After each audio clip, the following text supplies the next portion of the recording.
Money can really show someone's character. Yeah.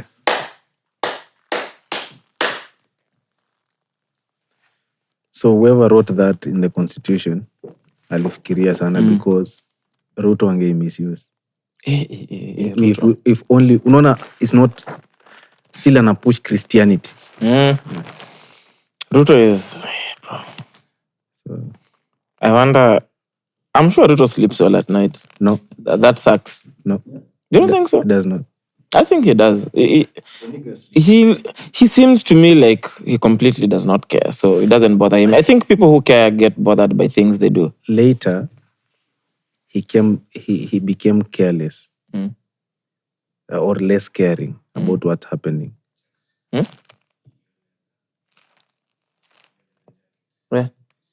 Oh, you're Shonesikia. Fuck, okay. Sanga. Can do it without... Shut off. So, roll. This thing I told you.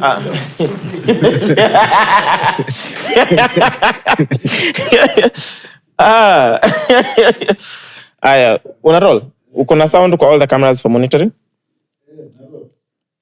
Tajizo? Okay. My brother, it's so good to have you. I've looked forward to speaking to you.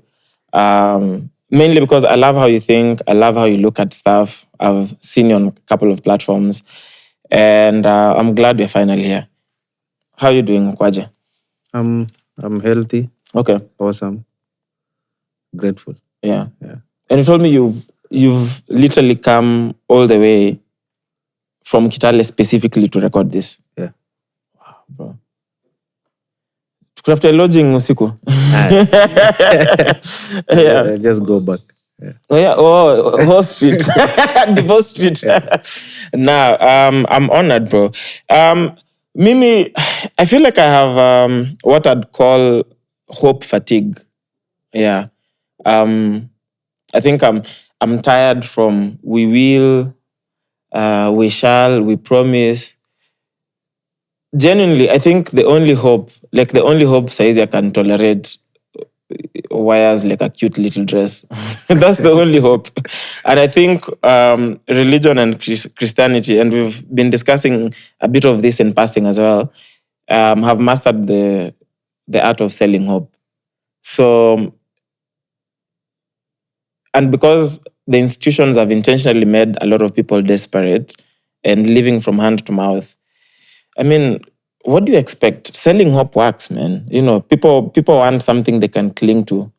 And especially religion has been able to really utilize that. At least let me give you hope that even if you're doing badly here, if you trust and believe, just know that your future will be better. Yeah. Do you see that similarity between, religion and politics and just how everything has panned out and how man has been able to misuse that? Yeah, what I can tell you, every establishment in terms of government have always had their own ways of controlling the masses. Mm-hmm. When people are less informed, you go more for their emotions. And people respond positively to positive emotions. I'll give you an example. If a woman tells you, I love you, even if they don't mean it, you tend, even if deep down you know they don't mean it, you react positively to it. Yeah. Same with government and let's say politics and religion. So they understood that these people, they want to be excited. And Kanye has a very good take on excitement. He says, excitement is a negative word. Yes. So that's why he says that he hates when people say that I'm excited. Mbavu would like that. Yeah, so he says, because at the end of that excitement, something bad happens. Now reality hits you. That's why when you greet Kanye, anakwambiaga, I'm energized. He never says I'm excited. He never says that I'm excited to meet you. I'm energized to engage with you. Yeah. You see, because hope is so pacifying. So remember wakati walitaka colonize wase, this is what they did. First, they sent the good people, missionaries, right? After explorers walikuja nini, now the missionaries came. So missionaries walikuja wakatuambia, unaona, there is a better life, better than the one you are living right now. There is a good place you will go after this, only if you do this. So we never question. The problem with hope is that it never questions. You know, umeniambia nitaenda heaven, umeniletea hizi vitu, but what am I supposed to give? So in exchange tukajipata tumepeana land and our freedoms. Yeah, and some of it they took even yes. before. Now the politicians also come. So they realize these Africans wako type mbili. Kuna wenye wako walk. Hawataki hiyo mchezo ya hiyo hope. Yeah. So it was either the Bible or the gun. So mwenye ana accept Bible, huyo ni mzuri. Unasikia huyu hata mtoi wake anasoma huko kwa missionary na atapanda ndege, ataenda amerudi. But ule mwingine mwenye anakataa, unasikia ameharasiwa, sijui ako in the black book, whatever, unaona? So so hawa for hope they use manipulation. Like hope is used to manipulate. But hawa wenye walikuwa woke, hawa walikuwa forced to submit. You're beaten into submission. Yeah. Unaona? But fast forward, as generations change, literacy and numeracy levels change. Unaona? Hiyo generation ilikuwa ina buy hope, inaenda ikiphase out, just like you were saying. Yeah. Inaenda ikiphase out. Now, they stop clinging to the hope. Tumefika kwa generation imeanza kucling kwa truth.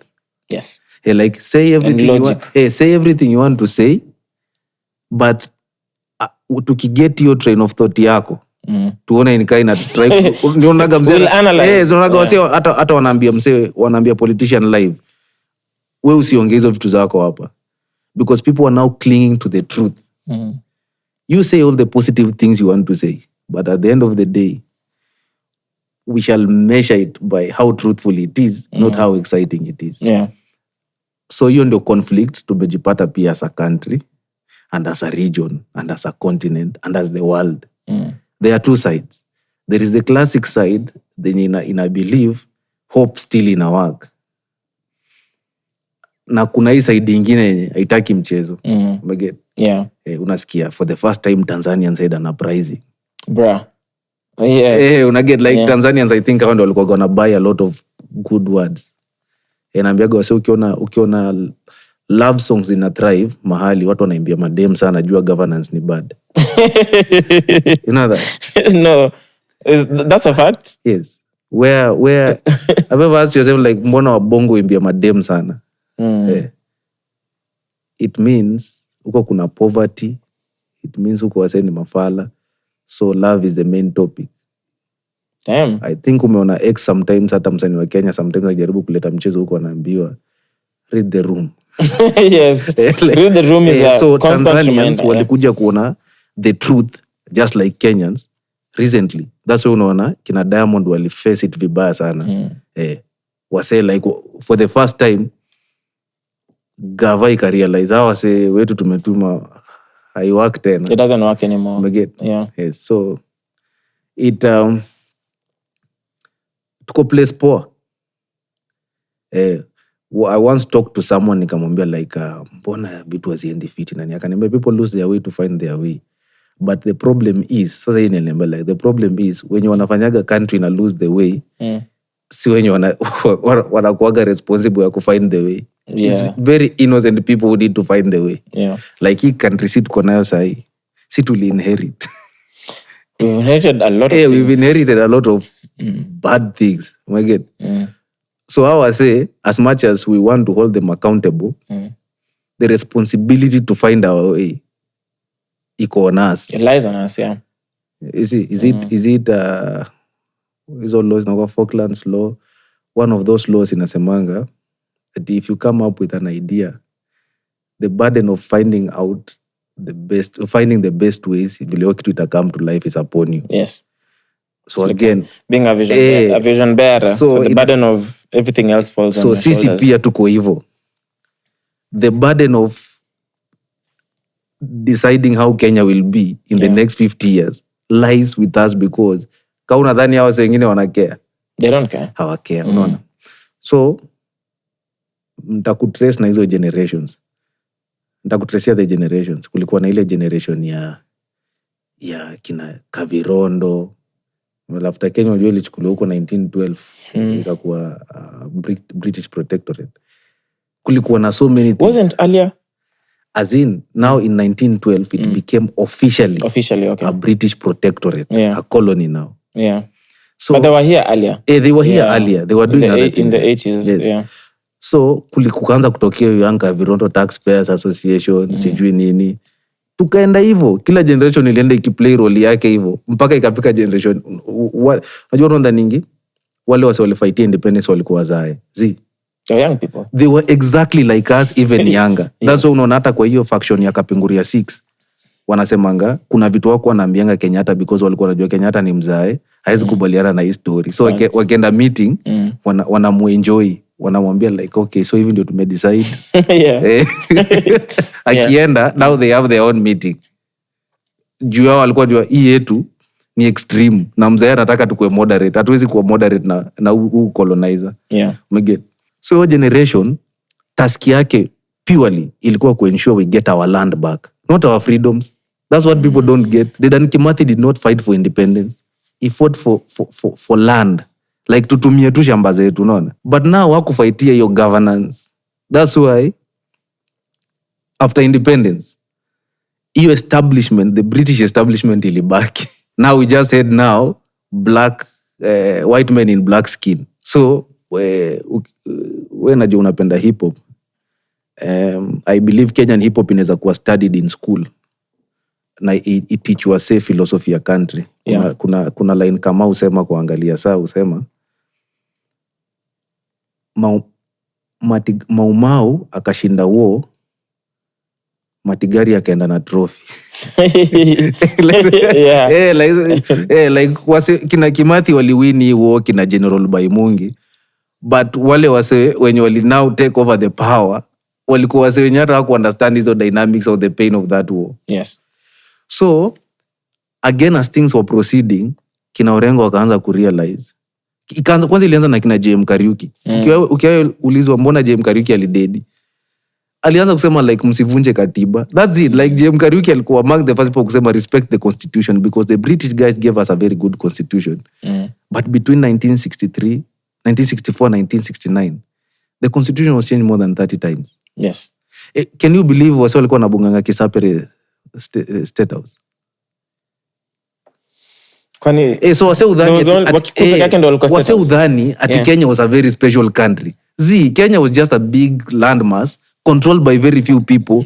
Wenye hata ukisikia kina Miguno wanakwambia kuna watu hawakuwa na believe there is Kenya beyond Molo. Walikuwa shangaga like ati huyu jamaa anaitwa nani, ati anaitwa Martin Shikuku, atasema na huyu naye ametoka wapi? Like I want you to understand the reality of that's our reality. Watu udhani ati wale wase walikuwa hiyo time walikuwa na care sana. Walikuwa tu wase fulani wako party. Na ukijaribu kukataa unatolewa, umeget. So hiyo generation zilienda hivyo ikafika hiyo generation ya kina Orengo na kina Raila yeye hakuwa kama buda yake. Ukisikiza filosofia ya Raila ya Jaramogi ilikuwa ati hata kama itanitake 100 years, let me just work towards it. But Raila's philosophy was na kama hii time inatake ni unfair. Ni unfair kwangu like. Unasema mimi nivumilie umse. But kama ni unfair itakuwaje? So wao kaanza kuwa radicals. Now I'll disappoint you. Mwai Kibaki comes to become our economic hero, ndio. But he's among the people who drafted the bill ya kumake Kenya one party state. Yes, in 82. Yes, but do you know how it happened? That bill was passed within 30 minutes. So usiwai think wazee walikuwa special, they were evil. Don't think that's what unaona mpaka siku hizi like mkisema ati msee asiuliwe wanashtuka sana. Kibaki reasoning yake ilikuwa ati Kenya is still so young and tuko very busy ku develop, hatuna time ya multi-party democracy. Yeah. Sasa are you saying nyi peke yenu ndio mko na good ideas? So si tusiongee, si tusiseme this is not the way. Umeget? So to me I always feel Kibaki's reign was more about sanitizing himself because I think he had overseen so much evil. I mean, Kibaki had always been there. Yes, like since independence, like he had always been there, you see. Now it is those silent guys, how ndio Martin Luther usema when good guys keep quiet, time ya crisis, they're equally bad. So mse alikuwa hapo, na definitely alikuwa anajua like mtu fulani yako skimmed kuuliwa na anaacha tu. So I always say, as much as we celebrate him, we must also understand where he came from. We get. And also it's nice to be, it's important to be accurate about such details. So now let me tell you the irony. So naona generation imekuja kina Orengo wamefaitia multi-party democracy. Nani alitumeka one party state? Moi na Kibaki na hawa wake, si ndio? Yes. Guess what? He's the guy again who goes to divide votes in 1992. Because he resigned and went to open DP, his political party. I think ndio party iko na umse wa Meru anaitwa nani? Mwenye alikuwa former attorney general. DP? CDP, that's the party, Democratic Party. But yeah, I think it's the same party. Yeah, because nili assume after kina PNU and whatnot, I didn't know DP was still active in politics. Hata Safina ni party ya zamani. Safina ni party ya Paul Mwite.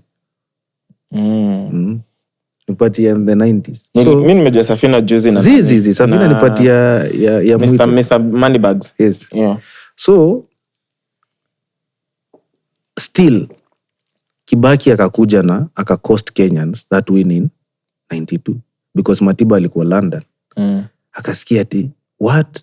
Ati Kibaki ana run for president. Akakuja yeye pia out of ego akasema kani hivyo hata mimi na run. And that's how Moi won. Split it further. Yes. But enough to understand hii generation bado hiyo generation za nyingine post 92 ikakam. Ikafight 202 is when our hopes were so high. Kama kuna time hope yetu ilikuwa higher than time ya independence was 202 because watu walikuwa believe the only problem we have in this republic is who? Moi. Then after elections wakajua kumbe problem ikuwa Moi. Moism was a whole system. It was a whole system. Moi was just it was just the guy who carries the blame. Because look at what happens in 204. Si constitution unajua process ya constitution ilikuwa ishaanza ufungamano nini imekama IPPG. But sasa formally kaza na kina Ashpal guy 2000 kufika 204 si wakaleta hizo drafts. Yeah. Unajua Kibaki again. Kibaki na emozo wako walero wakaunda katiba yao.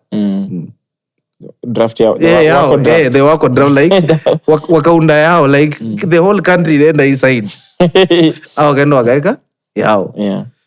Ndio ikakuwa defeated in 205 right? Referendum. Now just to show that things had never really changed. Unajua hope we na change inakuwa anger. Ukisha promise mtu kitu umpromise some point anashindwa bro. Yes. Yeah. But ukiambia mtu truth hata kama ni painful, uwe ina keep the expectations low so hata inakuwa rahisi kummanage. But ukikuwa very promising, very hopeful, giving people that feeling of hope, eventually wase uchoka.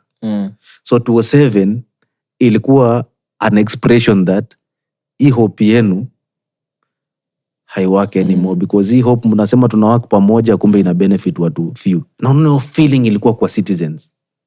But politicians walikuwa fuel that ni hawa ndio wabaya. It is us versus this. So for the first time we just fought against each other. Not for politicians. Yes. So ukiulizanga wase, I always ask that question. So why did people fight in 207? So I've gone to different places in Kenya. Now I get different responses from different people, but there is one thing that is underlying. Wote usema tu vile, the hopes were so high, but the results were different. But si ati ilikuwa a one day thing, ni hope ilikuwa imebuild over time. So wasi walikuwa believe si ndio tutawin. Alafu waka culminate na now the disappointing results. Again, sa tukapata tena win 2010. Tukapata the new constitution agenda number 4. So from that time, country ilifaa to take a very good course. But sasa you have made a very good system, but you're handing it over to the bad guys. They'll always compromise it. Ongoye usema you cannot make good deals with bad guys. Fact. You cannot say that you have made the best deal with the worst guys. Yeah. So thieves have no honor. Yes. So so again, the people, when you only take over the country post 2010, even after the 2013 election, most of them never gave a damn about that constitution. That's why the committee of experts was not even recognized during the promulgation of that constitution. No, those guys were sitting down. Hata wakupewa plastic chairs. That's how they never gave a damn. For them, it was just like, wanasema wanataka katiba. Haraka haraka wapatiwe, hii maneno ishe tuko na elections inakam. What they didn't know is that while they were making merry, wanaona like maneno imeisha, tumepata positions nini, wasi waliandika constitution wali make end-to-end encrypted. So ndio unaonaga sahi. Maraga says it's one of the best in the world. Not one of the best. Ni vile tu we give America their superiority, but I believe Kenya's constitution is the best. If our constitution wasn't the best, we wouldn't be having so many foreign powers wanting to operate from here. On paper, no. It's not the best on paper. Because if the guys implementing it are not following it or obeying it, then it just remains a good constitution on paper. Now, there is something called defeatist mentality. They want to sell that to you. Hopelessness. You know, when hope does not work, they then do hopelessness. So there is this thing, Nana, I always warn people, I always tell people, a crisis can happen, but you don't need to complain. Because ukianza kucomplain, unaona kila siku, and everyone watching this should know, unaona kila siku kitoka na useme ati hii katiba hata watu waifuati. Now you are preaching the government's language. They want you to be as defeatist as possible in your message, so that it is in you that things are not working in this country. Yeah. I'm telling you, if there is one thing that is stressing corrupt people, it is this constitution. I'm telling you, kama hii katiba ingekuwa inafanya kazi, hatungekuwa na country. The processes and procedures involved in doing things, they are so tough. So inabidi yani kwanza uweke hiyo mentality kwa wase, unaanza kuwa test. Unakumbuka the former president akisema tunapoteza 2 billion daily. So do you think that was a good thing or a bad thing? Saying that, to me it just showed that, because maybe the way you'll interpret is this is the head of state. That comes with a lot of power, including things that, for lack of a better word, and as a bypass a lot of things. So for the president to come say we lose 2 billion shillings every day, but then does not do anything about it, Ama does not say we'll do something about it, kwangu, I think for me was just a clear message. So it was a bad thing to say, and I'll tell you how. Of course. Akisema hivyo, akideclare, aseme, we are losing 2 billion daily. Now, unajua say in your head of state. Now people become hopeless. Sasa tufanye nini? Kama wewe umeshindwa kudeal nayo, what are we supposed to do? That becomes the conversation. Mkikutana kwa bar, mkikutana hapo mnasema, unajua tutapoteza 2 billion daily. So wale wase wanapoteza hizo doa wanaendelea kuzipoteza because you've created a new norm. It's, unaona? Then sasa wanaenda wakiongeza the amount. Yani just to test how much can you take. Unasikia 11 billion imepotea. Siku hizi hizo figures ni mob. Zinaenda hivyo. I'll tell you why it was a bad thing to say, and I'll give you another example. Unaona leo wewe Chaxy ukitokea useme Ng'ang'a anataka kuniua. Ng'ang'a najua kila siku una post unasema mimi najua mtu anataka kunimada ni Ng'ang'a. Sasa umse akikuja kumada, si hata labda ulikuwa tu na beef na umse. Mimi sikuwa na intention ya kukumada. But because kila siku unalialia, hata ukinyongwa na mate udedi. It becomes nganga kill. Nganga di alinikill. Umege. So the moment the president comes out and says such things, or the media inasema kila siku, this money has gotten lost na nini. And then they don't end up interviewing the correct people. Inakuwa norm. Because media ifai kuita CS. CS, a cabinet secretary is a nobody. He's just like mtu run shit kwa hiyo government. Ni PS. Yeah. PS ndio control do vile inaenda. So CS is just a political position in Kenya. Yes, nikionanga hawa say ndio na president wakati alikuwa na for me broad based or whatever. Aliwa enjoy akawaambia hata hao tumewapatia hizi positions. Those positions mean nothing. Because you control nothing. The PS runs the show. Kama angekuwa amechange PS, aseme sa onwards Mbadi ndio PS. Now that's real power. So in fact, kama ni mbaya, if I'm the president today na naona mnanisumbua. Na nakwambia Chaxy ni aje manze mnanisumbua juu, lakini mimi niko willing ku accept. I can share a spoon. I can share more spoons. We eat from the same plate. Chaxy anafurahi anasema, hey, amesema tuende. Naambia Chaxy, how many men do you want to give? Ananiambia 5. Nakwambia sawa, say, nataka niwapatie key positions. Nitawapatia energy. Nitawapatia microfinance, hizo MSMEs. Nitawapatia hizo positions. Treasury. Yes. But unajua, do you know what I'm going to do? CPS ni wangu. Hiyo ndio time na loot. But see, the person mwenye ana carry the burden, the political burden is the CS. Ni CS, unaona? Not the PS. Sasa, but si wanajua. So I'm sure akina Mbadi, akina nani, they know that. They're in government. I used to think they do. I'm sure they do. They don't. They do, but they underestimate. Because remember when they took those positions, nobody knew Raila was going to die. Facts. But also it seemed to me that there was a push for a section of ODM guys to join government even before broad-based became a discussion. So I keep asking people that question. I was leading you to it. Mambo ya kusema tumejoin government. Kujoin government ina mean for me, it just means that the guys especially who are quote-unquote left out. Because the problem with Kenya ni hakuna continuity.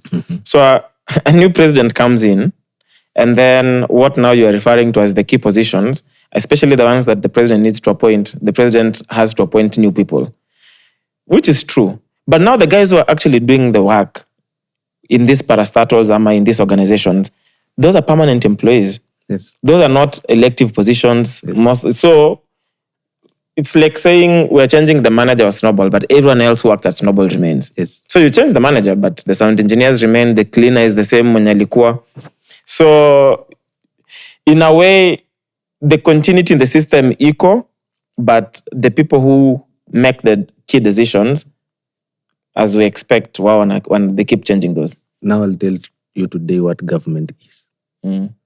Government, when we passed the new constitution, only 5 parties were put to be in charge of the country. 5 parties? You mean political parties? No, or okay, entities? Yes, 5 entities. Number 1 is that since independence, the people had no power. That's what people don't know. The people had 0 power. Unajua chief alikuwa kulikuwa na ile Chiefs Authority Act. Chief anza kufukuza mtaa. My mom was a chief. Muulize hiyo time akakwambia like Chaxy potea. Hata sika usema kwa I think kwa nini wipi napiga madoba. Yeah. Akiwa Kisumu. Yes. So hiyo ilishapita. Hiyo ilikuwa zamani like chief alikuwa anakuja kwambia ama mtaa. Umege. But sasa ni unasikia ati waseti ati OCS amekataa kupeana barua wasimit. Ati mkitaka kumeet more than 2 people, you have to submit a letter. Useme like tutamit na ndio tutaongelea na nini. You can't like do it. So in 2010 the first major win tulikuwa nayo ni ati the people now had the power. Ndio maana article 1, ndio maana yani kwa katiba, the first article ni all sovereign power belongs to the people. Yani mamlaka yote, sovereignty, mamlaka ni ya watu. Then tukasema sasa tumemaliza. Now we have known the government ni the people. These are the government. Now tutaenda the second part. The people ndio the first arm of government. So these are the entities you're mentioning. Hey, so people is the first one. The first. Then tukaenda tukasema, wase wako busy wanatafuta do. Wako busy wanafanya so many things. Wengine ni podcasters, wengine ni nini. But wanapeana do. So tunataka to create another arm of government yenye itaenda, si tukiwa busy tunatafuta do, nyinyi mdecide vile do itatumika. Tukasema wataitwa MPs. Na tukasema sasa kuna MPs wa county na MPs wa constituency. The member of parliament wa county ni senator. The member of parliament wa constituency ni member of National Assembly. Yeah. Upper house, lower house. So tukadecide mambo yote ya county, kujua vile county ina spend do, magavana wasituibie, watu wasifanye nini. Oversight. Tukaekea nani? Senators. Yeah. Alafu tukasema watu watafanya hizo vitu on behalf of the constituencies watakuwa members of parliament. The members of National Assembly. The lower house. So tukamaliza. Tukasema very nice. Now we have the second entity. Tukasema tutakuwa na another entity. So unaona hawa tumetengeneza lawmakers, watatengeneza law, tumwatumwa watu represent kufanya tu vitu mbili. Make laws na oversight. Nothing else. Like actually hawa wase wanafanyaga tu hiyo juu mbili. Hizi vitu zingine ni side. Vitu zingine juu ati rais amesema hiyo kujenga barabara. Hiyo iwahusu. Yes. But tukasema now but we need a person, an entity yenye ita set direction ya country. Especially economically. Tukasema tuta create the executive. Yeah. Na huu president tutamwalau akuwe na 22 CSS only. Iko in the constitution hezi pitisha. Then akimaliza ndio aweze kufanya kazi yake vizuri, reports zikuje vile zinafaa, do inaenda vile inafaa. Tumemwalau pia akuwe na PSS. Watakuwa 54 to 57, like we have around 54 to 57 state departments. Yeah. And agencies. Very nice. Tukasema hiyo tumemaliza. Na tukamwambia sasa hii sika ile time nyingine yenye Moi alikuwaga na Kenyatta wana decide vile wanataka. Chochote utafanya, you'll have to run it by us through the people, through the MPs. Ndio maana unaonanga kila kitu executive inafanya lazima legislature ipitishe, like president will suggest, like na suggest hao ndio wakue cabinets wangu, then they have to vet. Wana vet. Na suggest hao ndio wakue ma PS wangu, kwa hiyo itakuja na hiyo Public Service Commission. Na suggest kamaliza, tukasema sawa. So the third entity iko, tukaenda tukasema we need a person in charge of interpreting the law, ndio in case we executive ivunje sheria anywhere na nini, ama mtu yote amevunja sheria, tukue na entity ina interpret the law correctly. Tukasema to create judiciary. Ikaekwa fiti. Jamani, judiciary iko independent. I gave it in an interview. I gave that information on an interview that Moi had this budangu alikuwa ananipigianga hii story. Kadaba like Moi alikuwa kana wase wake, mbogi tu yake ya judiciary. So si nyinyi mnasumbua. Ana noma na anajua ule Chaxy nilisikia alisema nini Kisii.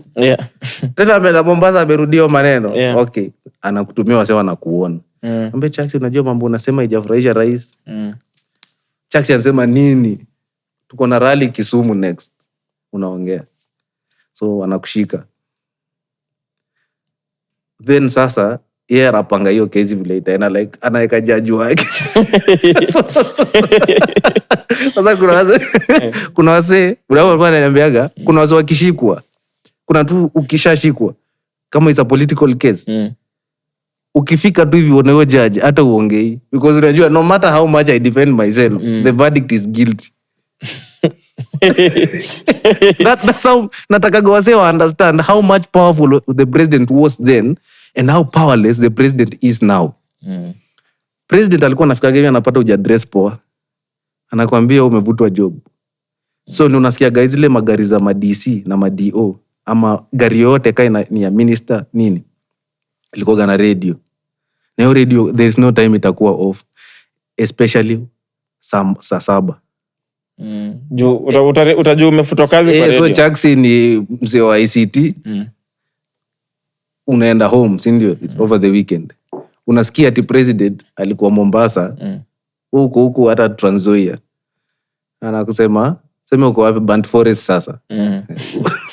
Nani one. Yeah. Unasikia waziri Chaxy amevutwa kazi. Do you know what happens to you immediately? Your driver anakuacha hapo.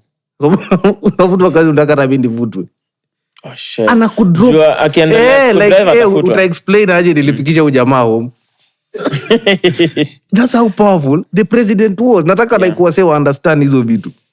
President alikuwa ana appoint na ana fire without checks and president alikuwa ana instruct huyo jamaa wa treasury what to do with the money. Ndio wase wakakuja 2010 wakasema yani mtu mmoja ana decide kitu do yetu place inaenda hiyo iwezekani. We decide vile unataka kutumia taxes. The president had sovereign power, literally. All sovereign powers belong to the president. So nataka leo msee kusoma constitution, asome hapo. Like all sovereign power belongs to the people. Technically all sovereign powers belong to the president and his buddies. Both male and female. Imagine Jonjo alikuwa anaweza sign house arrest yako. Kaa na doze. Kaa kutuku wake hivi. Chaxy. Anasumbua. Na ana make your call. DC anakuambia sawa ama dio unajua sawa uko under house arrest. That's how powerful those people were. So I keep telling people we did not have a country. We had black men living as white men in our country for 47 years. Waki decide what they want to do with our resources, but most importantly with our lives. Ana decide Chaxy ana dedi leo. And that's it. Utaenda wapi? Unasikia sijui ati hiyo kitu. Moi alikuwa na tabia moja ya kufungua commissions. Na kumada, alafu na Commission of Inquiry. Yeah. Na report inavaa iende kwake. So like, unajanga like, sasa, wege. So wase wakakuja wakasema, hiyo mambo ya mtu kututengenezea commissions hatutaki. Sasa we want independent offices and commissions. Hiyo ni entity number 5. Number 5. Unaona? Entity number 5 ni independent offices and commissions. Hakuna mse, most Kenyans don't know what it means. Ukisoma the principles za chapter 15, washa kuambia like, wase wote utawasoma kwa hii chapter. They are not answerable to anyone. Including the police, which is a big one. Yes, they are not answerable to anyone. So, there are 2 very important offices. Then you wase mimi naonaga tu like, nasikiaga wase wanaongelea everything but that. I'm always like, is a media house? Is it deliberate ignorance? Ama hata hao pia tu hawajui. Because do imepotea kwa ministry, right? Yes. Mbona niite CS? Si niite mtu aliyeko hapo kumcheck. Who is the MP? First the MP and the second one, the Auditor General and the control of budget. Like unajua control of budget, do itokangi Kenya bila control of budget. Unaona tu the 31 ikifika hivi June. Si parliament imeapprove budget imepita. So I want to demystify something on this show.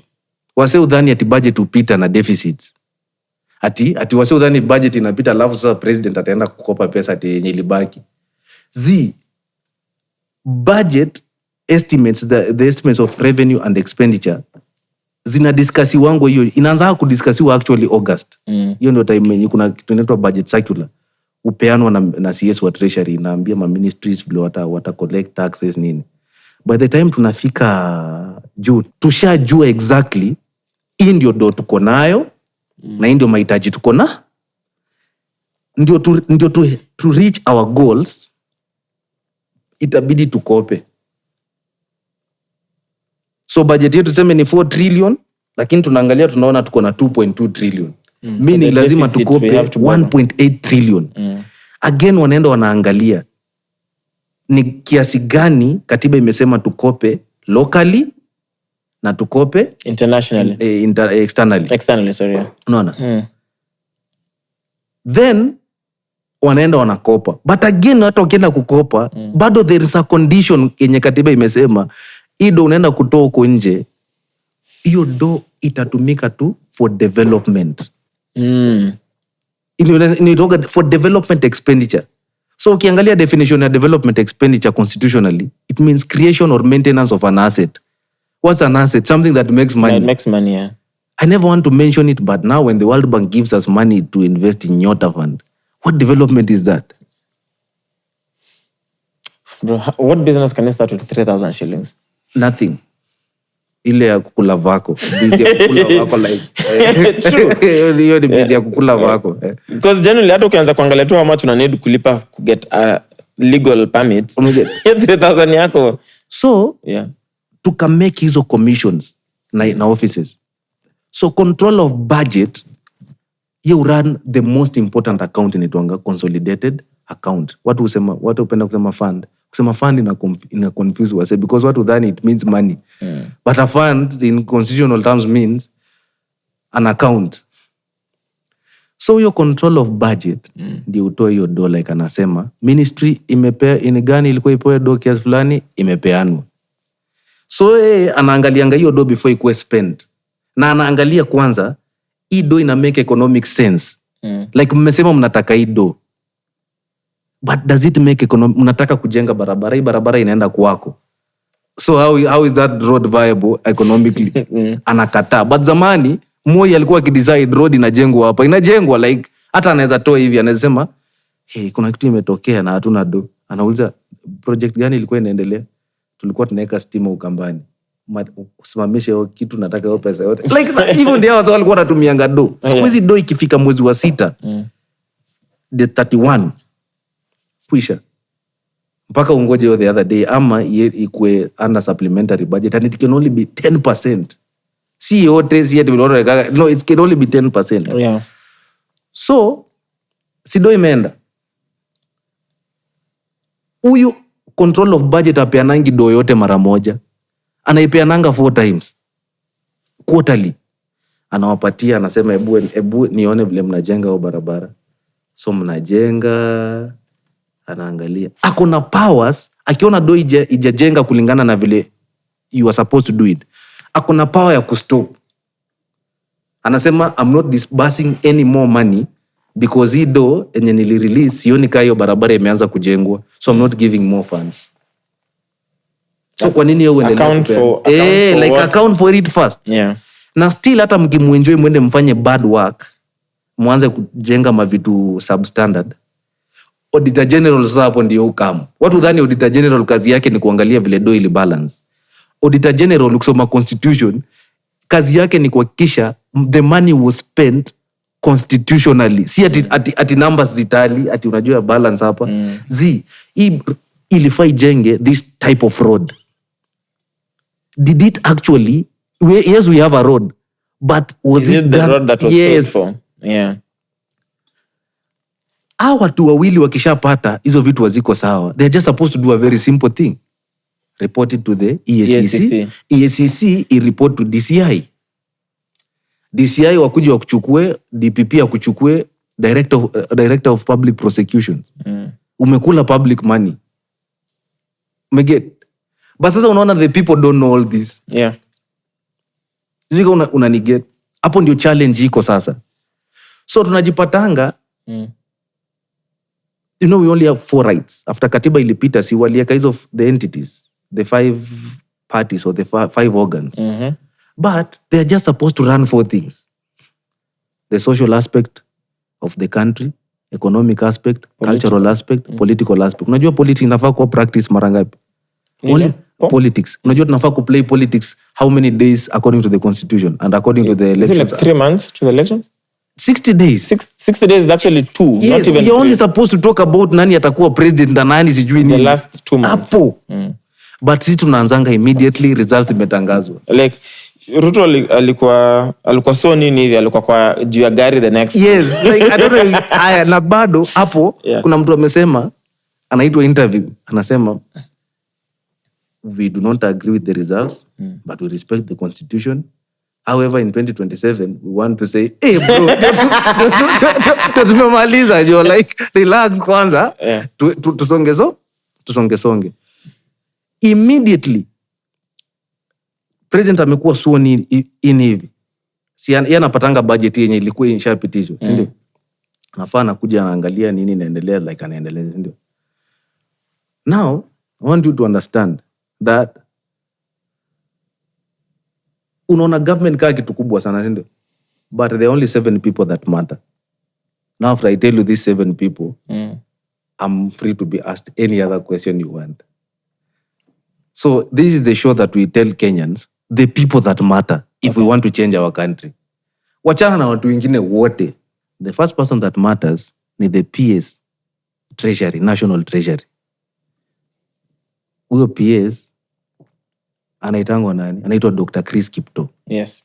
Huyo ndiye ana matter because huyo ndiye anawak na kila mtu. Huyo ndiye anawak na KRA. Huyo ndiye anawak na the Office of the Auditor General, the Control of Budget. Yeye ndiye ana decide, yeye ndiye ana analyze, anaona hii ndio deni tutakopa. Yeye ndiye ana engage World Bank na watu wanatufaa kutupatia mado. Yeye ndiye ufanye hiyo job yote. Yeye ndiye hadi yeye ndiye udetermine tuta collect aje hizi taxes. Yeye ndiye anahakikisha tena like mko tax compliant, like he is the most influential bureaucrat. So ukitaka kutouch the heart of the president, Guza Kipto. Semeni kesho tunaenda kuona Dr. Chris Kipto. Alawe shida iko wapi? Hebu kujeni tuonge. Umeget? Huyo ndiye anamata kabisa in our republic. The second person that matters ni the principal secretary wa economic planning. Anaitwangwa something Makoha. Just you'll Google it. Boniface Makoha. Yes. That is the guy. Dr. Boniface Makoha. Huyo ndio decide vile yeye ndiye ako in charge ya vitu ka Vision 2030 itakuwa implemented aje hapa katikati. Nini like hao ndio wanajua sasa vile country ina move. So ukionaga sometimes president anakuja kuongea nini. Si ati ni mwerevu sana ama mtu yote unasikia anaongea. Ni hiyo mavitu zenye anaambiwa na ma-PS. Umeget?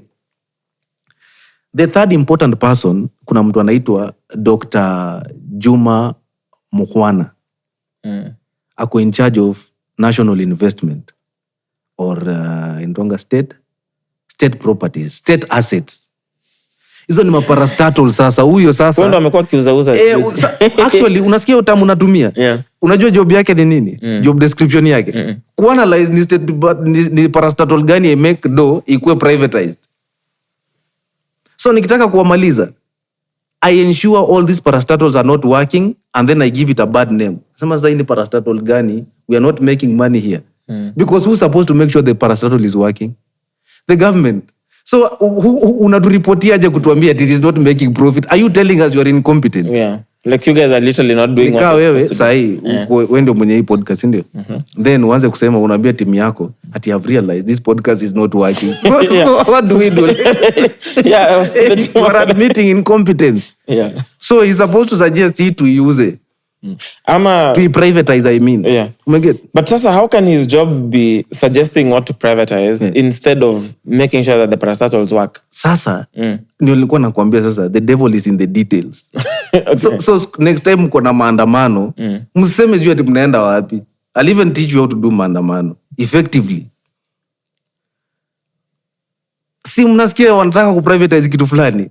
Nyinyi msiende kuuliza maswali mingi. Nyinyi endeni kwa ofisi yao jamaa like yo Dr. Juma we just need to have a cup of tea. Can you explain to us how comes you people are proposing that this parastatal be sold yet you are the government? Is it able to ambie? Now that way you are going to the real problem. The fourth important person in this republic ni what is the role of the Ministry of Education? One, curriculum development and implementation.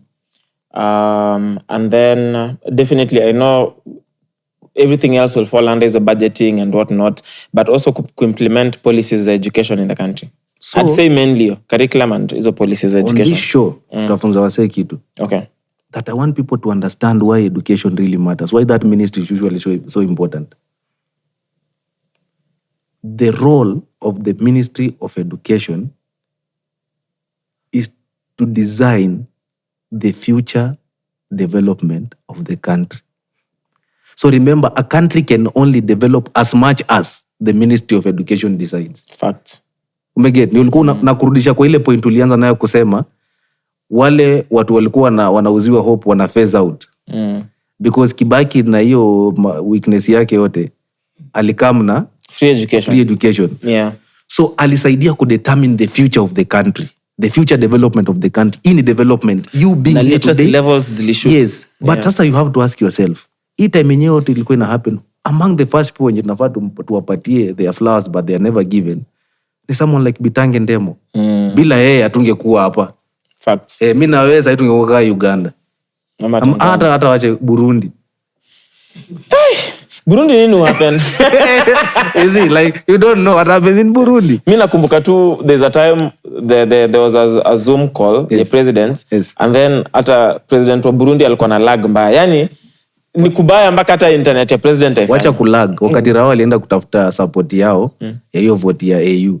Sijui kama uliona hiyo table ya the office of the president of Burundi. Go check that photo. Yeah. His setup ni better. So tungekuwa hivyo kama sio tukaa kina Bitange Ndemo. Yeah. Umeget? So kina Kibaki kitu walisaidia ni kudetermine the future development of the country. So inamaanisha after Kibaki the presidents wenye walikam hawakufaa kungangana sana na education because the process was already ongoing. Hao walifaa kujiuliza now that they are coming, the industry called Ministry of Education ina produce wasee sahi. Hawa wasee wakifika form 4 watakuwa wanakaaje? Wakifika class 8 watakuwa wanakaaje? Na wakifanya degree watakuwa wanakaaje? Meaning tuangalie hizi numbers na tuanze kuangalia ways za kucreate employment kwa hii economy yetu ni hawa wasee wasikuwe na mashida. Uhuru, I always say Uhuru is a real political scientist. Yeye anakupeanga tu like the red alert alafu anajitoa. Unaona alisema like 2 billion inapotea kila siku. But akakuja tena akasema we have a youth something in this country. We have a youth population in this country.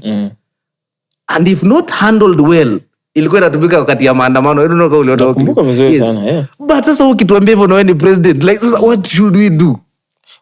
Boni alisema kwa hiyo shida kitu tu Uhuru alikuwa nao ni alikuwa completely incompetent. Hakuwa anataka kufanya anything. Now, yeah, there are two people. There are people who trust their men and there are people who don't trust their men.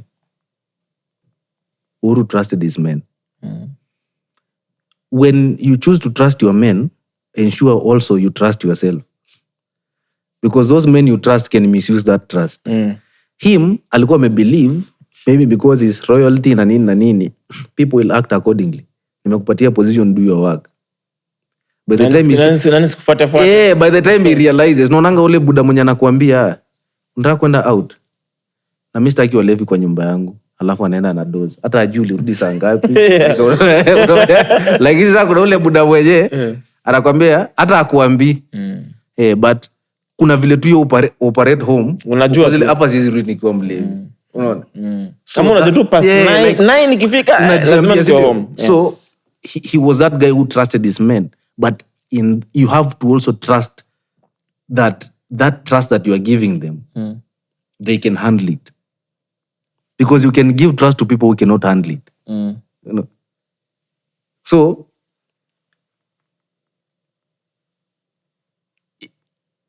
the role of the Ministry of Education ni kudetermine. Sasa tukitaka sahi kujua vile Kenya inafaa ikuwe in the next 10 years. We have to identify our problems. Lazima tuone problem yetu labda ni illiteracy ya people are not civically educated. Yes. So do you know what you do?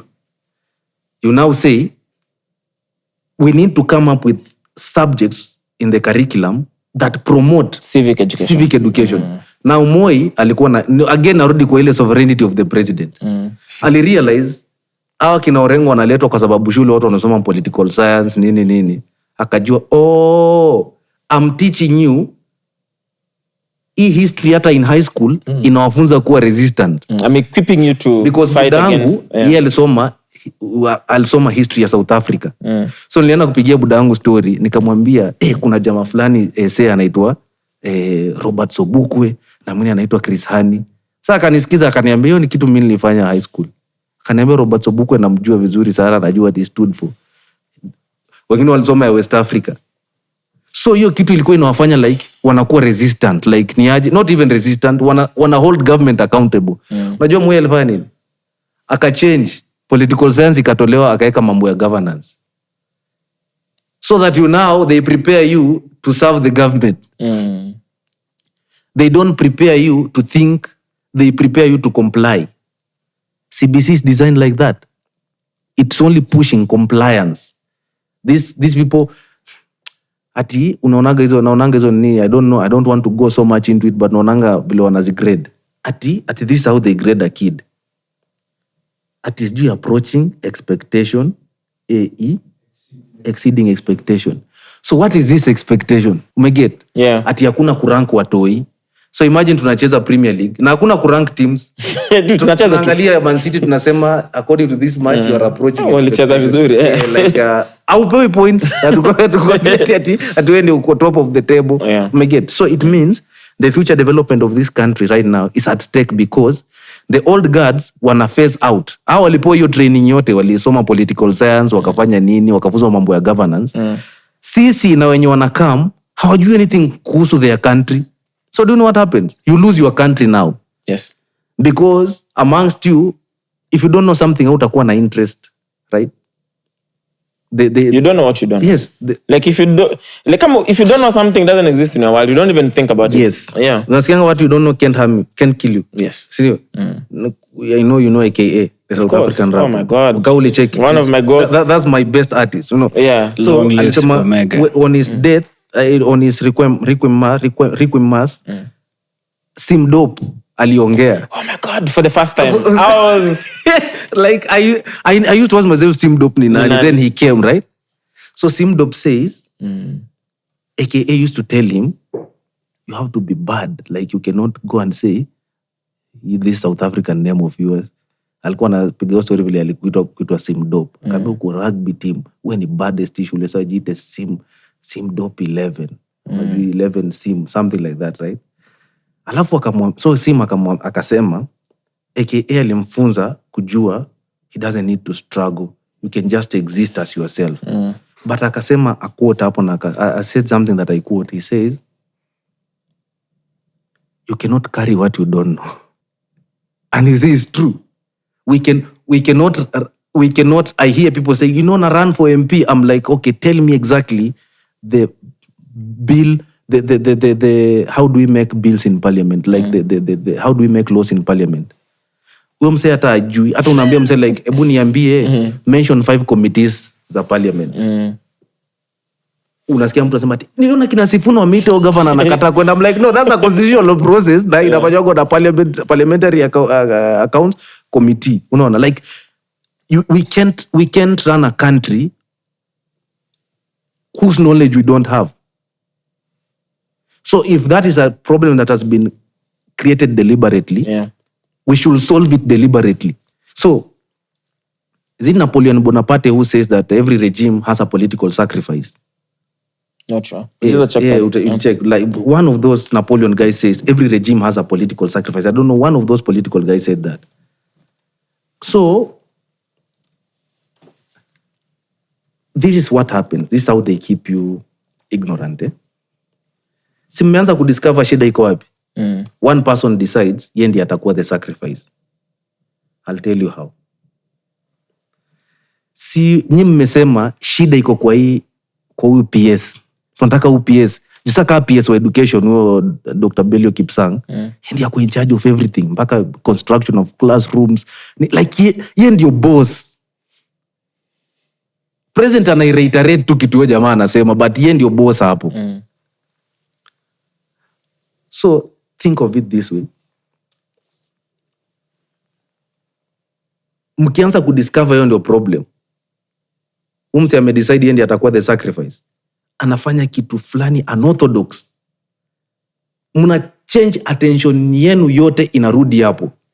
So did you solve the evil there? Of course not. Not. No, deflect. Do you know what that statement is in Kenya? Ruto must go. Ruto must go is the equivalent of yote yawezekana bila Moi.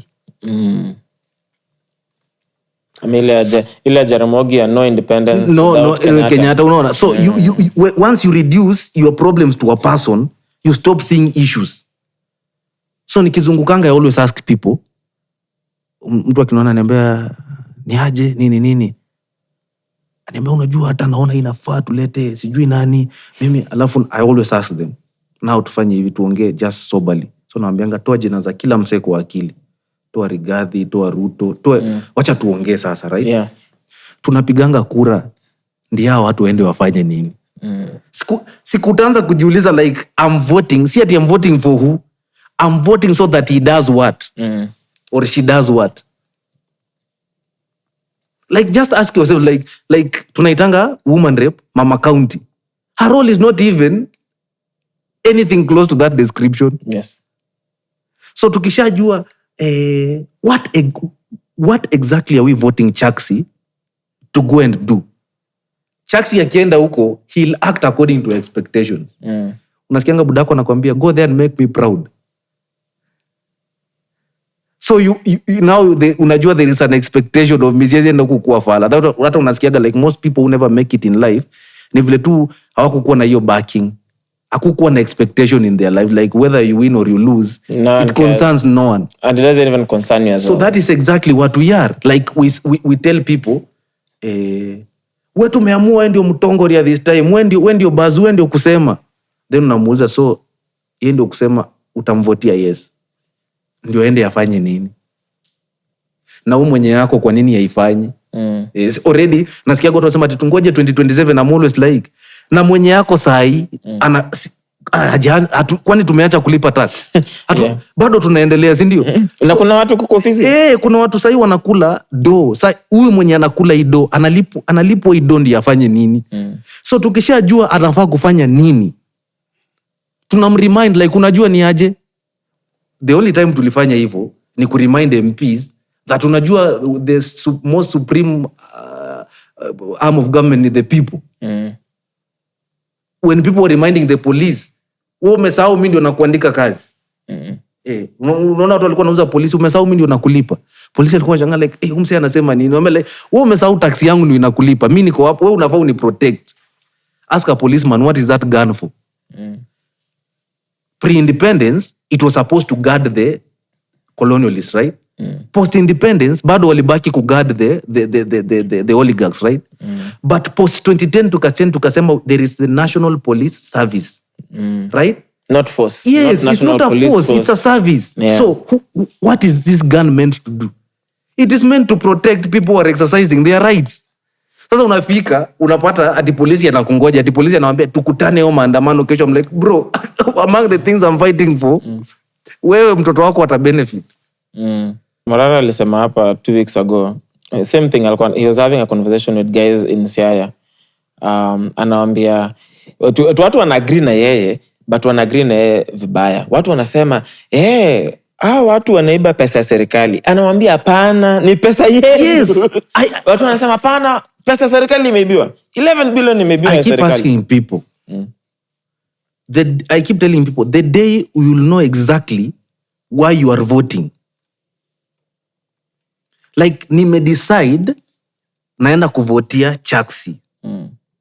Why? Because Chaxy has said, I have analyzed the incumbent of this position and I'm realizing he was supposed to do A, B, C, D and it was constitutionally possible, yet he has not done. We have sent as many signals to him as possible to act accordingly, in vain. I'm asking you guys to give me an opportunity. I go fix this thing on our behalf. So the people ndio the coach, alafu wana decide, sasa we need to sub the current guy with this. And the same way coach anakuambianga, attack, anaona how attack, mnapigwa bao. Hafai kungoja, like anasema sasa, kama ndivyo, wacha tu nikupige sabu. Acha niweke mtu ata. But huyo coach anekaga umse knowing so well, what is this guy supposed to go and do? So sit nekaga wasi alafu anaenda alafu mzee anakuambia eti unajua nani anajua nani tu unajua Chaxy anajua kuchunga watu wake. I'm like, what do you mean kuchunga watu wake? Like na watu wa Chaxy ni kina nani? Chaxy kwa hii constituency yako tena na watu wake. Now my younger brother is very politically active. Just a little bit uninformed. So sometimes ananiambianga ule njama wa nani? I'm like, ule njama wa su. Like, what do you mean? Like, elections ikipita, leaders belong to everyone. They serve everyone. Whether you voted for them or not, now they serve everyone. Yeah. An election is an opportunity for us to decide who will drive the country's social, economic, political, and cultural policies. And also who will represent us, because all of us can't go sit in parliament. No. So I'm always like, that's why I'm never a fan of those talks. Nyi mlikuwa na sisi ukitafuta hii serikali. I'm like, nyi mlitafuta serikali gani? We actually gave you. Yeah. Unaona? Ama nasikia ati this guy talks na huyu anasema ati hawa saa 2 kamili tutakuwa tumewaosha, and I'm like, we na nani? like bro, when you humble ungoje si to decide kani wewe utakuwa hapo ama si wewe. Umeget? So the day we realize why we are voting, you've created an expectation in your leaders. None. I keep telling people Kibaki was just a gamble because Kibaki hakuna expectation tulikuwa tumempea as much as watu wanasemanga ati unajua tulikuwa na hope. No, aliingia tu hapo na akadecide atafanya job fulani na fulani na zingine hakufanya. Unaona? Kuna nyingi ya kufanya. Kuna nyingi ya kufanya. But kuna shiny nice ones alifanya. So unakumbuka tukiongea mambo ya hope na hopelessness. Pre-independence, we had so much hope. Post-independence, all laws that were being passed were to make us hopeless. So people had been hopeless for so long that vile waliona like opportunity kidogo tu, they felt so happy. Ni kama decide leo udem nitakuwa na mtext once a week. Nakwambia tu, hi babe, sasa you're good, let's talk on Monday. Uko sure haezi kuacha, si ndio? Sasa hiyo unafanyaga mtu mwenye uko sure haezi kuacha, si ndio? Unam-edge tu. Yes. The day utamtext twice a week, atasema, oh my God, you are the best man in the world. I just can't believe it. Hivyo ndio Kenya ilikuwa. Tulikuwa tuna text wangu once na Moi. So tukapata like mtu mwenye nikaa na text twice. Like wow. Men can text twice. Yeah. Right. So we had paid for so much in this republic. Mpaka wakati walisema education ni free. Dikaa tulikuwa tunachizi. Like, what do you mean mtu anaweza enda tu shule? And ideally, it should have been free. Ideally, there is no reason why education should be paid for. Yes. And healthcare. Because how comes kwani we una decide, when you say education should be paid for, it's like you are deciding unafaa kusoma au hufai kusoma. Unaona? It's like you are telling the country, you will only be developed by those who have money. What about those who don't have money? Because predominantly haufai kuwa na pesa ndio upate skills ama upate health, good health services. No. And also coming from a very unequal and a very unequal country, because that your point yenye watu wana pesa, ukiangalia bado ni bad governance too. Yes. Now I'll shock you. Umekumbuka tumesema education ni it's in charge of the future development of the country. Yes. Now in 2010 this is what happens. These guys say hata si tumefinyiliwa sana. Haiwezi kuwa watu wengine walikuwa na head start, wengine hawana. Tumewasikia. Sasa fanyeni hivi. Tutatengeneza 4 accounts zenye zita hold pesa yetu. So naendaga place na nilienda huko Marigat. Sijui kama Marigat iko Elgeyo Marakwet County ama iko Baringo, zili ni confuse. So tukaongea, alafu nikauliza hawa wase, sasa nani anaweza name the 4 accounts za nchi? Unajua like more than 99% of Kenyans don't even know where the consolidated, as in ukezolzo wase, so ido ya Kenya inaendanga wapi? Like collect tax, umesikia tutananga na wase wamevaa reflectors, imeandikwa compliance.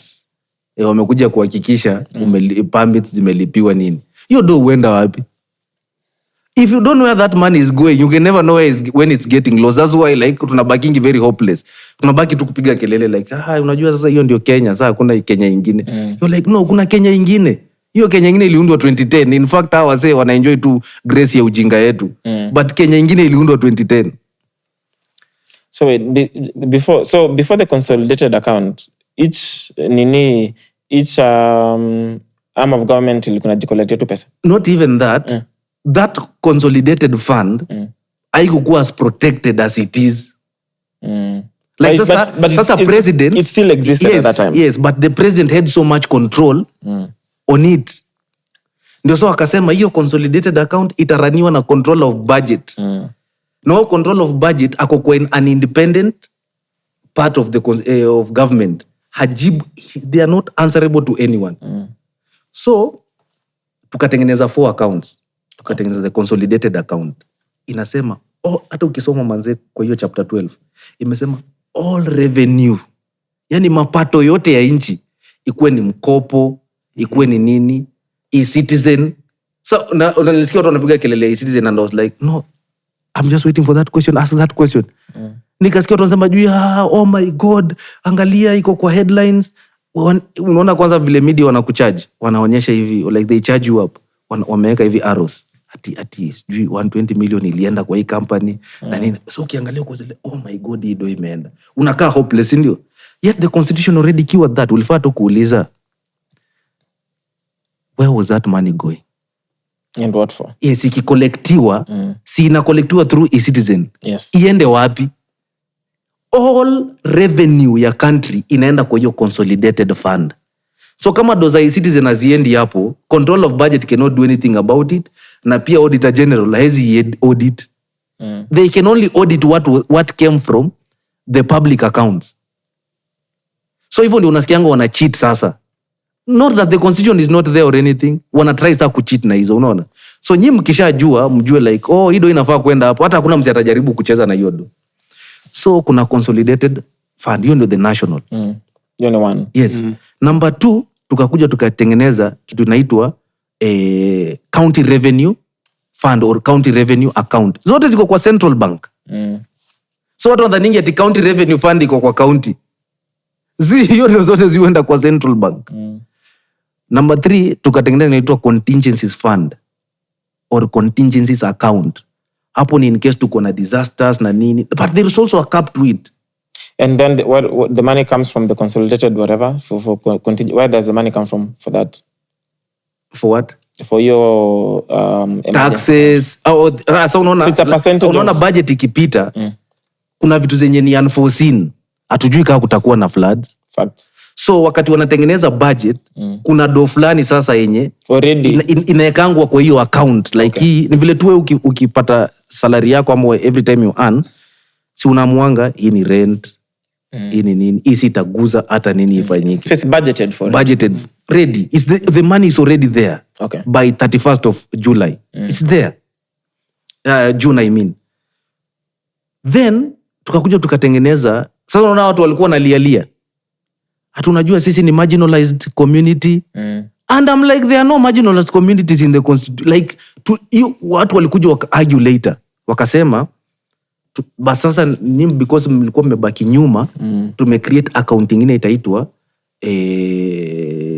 nini? What do we call it? So this is the 4th one now. The 4th account.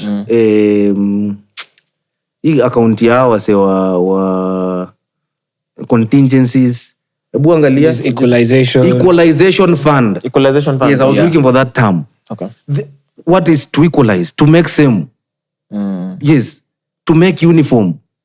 So waka realize tukisema kila county sahi receive pesa equally, hatutakuwa fair kwa sababu watu kaa Kiambu walikuwa proximity yao to the city imewa advantage sana like mtu yeah. There is no county ya Central Kenya yenye iko 5 hours.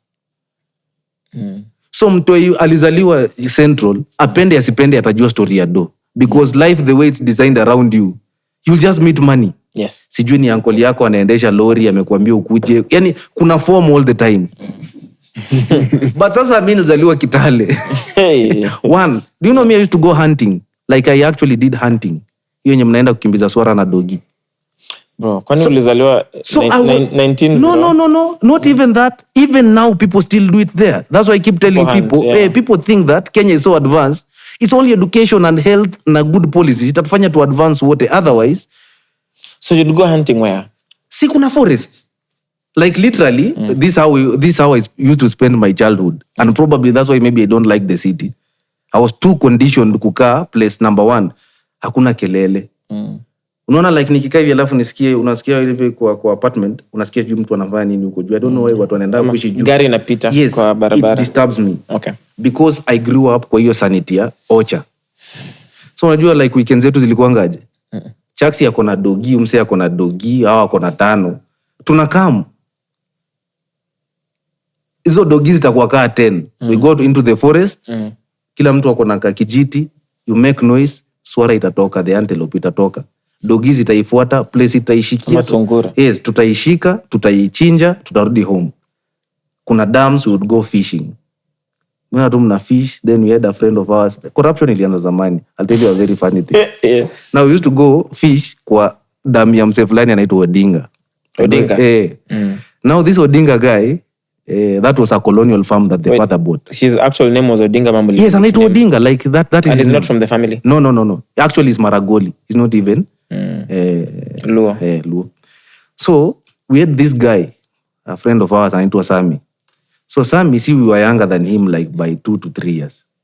So Odinga used to wait. Dam ni yake, but he does not even own a net or a line and hook. Anakaa kwa mti fulani hapo imekatwa, amekaa tu, anangoja nyinyi mhand, alafu anatokea. Now by virtue, anangoja mfish. By virtue of, na siyo fish siya ameweka hapo. It's just water yenye kuna fish. By virtue of him owning, anawanyang'anya hizo samaki. Zote? Like anawambia leteni, kubwa ni zake. Yeah. So Sami used to tell us that ni aje, nyinyi fanyeni hivi. Odinga amekaa pale. So there's a stick we used to put fish hivi. Watu wamezaliwa huko Nyanza wanajua like unazipanga hivi. So anatuambia mkifika hapo Odinga akiuliza, hebu nione mmevua gani? Mnamuinulia hivi, akiona ni ndogo ndogo ataacha mpite nazo. Alafu hiyo Sami atapita another direction na hizo samaki kubwa tutagawania mbele. Umeget? So that's corruption. Multi-play system. Yes. Now, when the system is corrupt, it can only promote more corruption. Yes. Because technically, angekuwa beste yetu, angekuja tu like akwe reasonable, atungekosa kulipa tax. Tungekuwa tunasemaga like, like I wanted you to learn that when the system is only taking advantage, angesemaga hata, nitawaletea lines and hooks.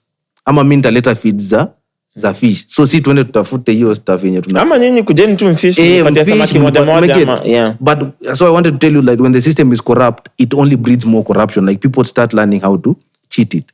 So Equalisation Fund wasoka kuja wakasema, now nyinyi wase wenye mmekuwa hizo counties, tufanyeni hivi, tumewawekea do.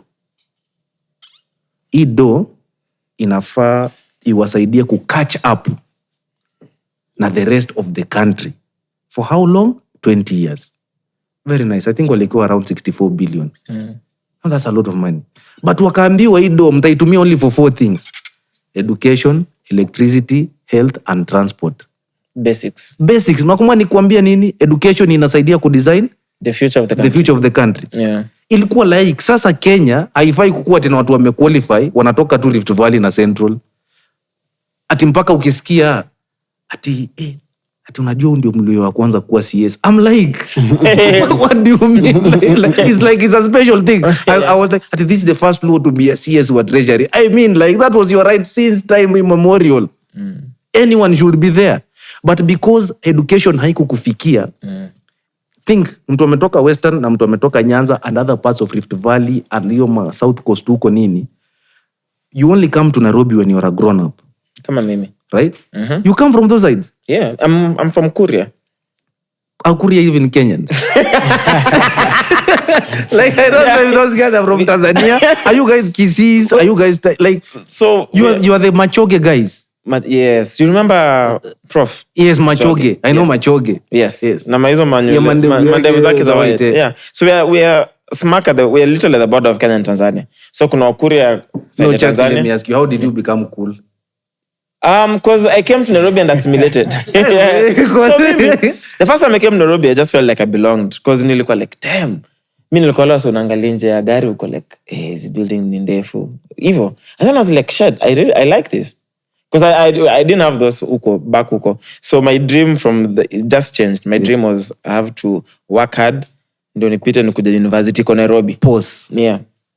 You see that drug, that is what we were all fed. That sisi, unajua mbona nasemanga, ati msapere hata si lazima asome biashara because hakuwekewa cut-off fulani ndiye succeed kwa life. Yeah. Sisi tuliambiwa the only way unaweza toka kwa village ni upite. So I keep telling people, I used to top in my class not because I was smart. That message was so repeated. Same. So I had this aunt of mine called Aunt Jen. She used to tell us very nice stories like hizo mahadithi. Sijui Kikuyu nini. So anatuuliza, na unataka kuwa nini?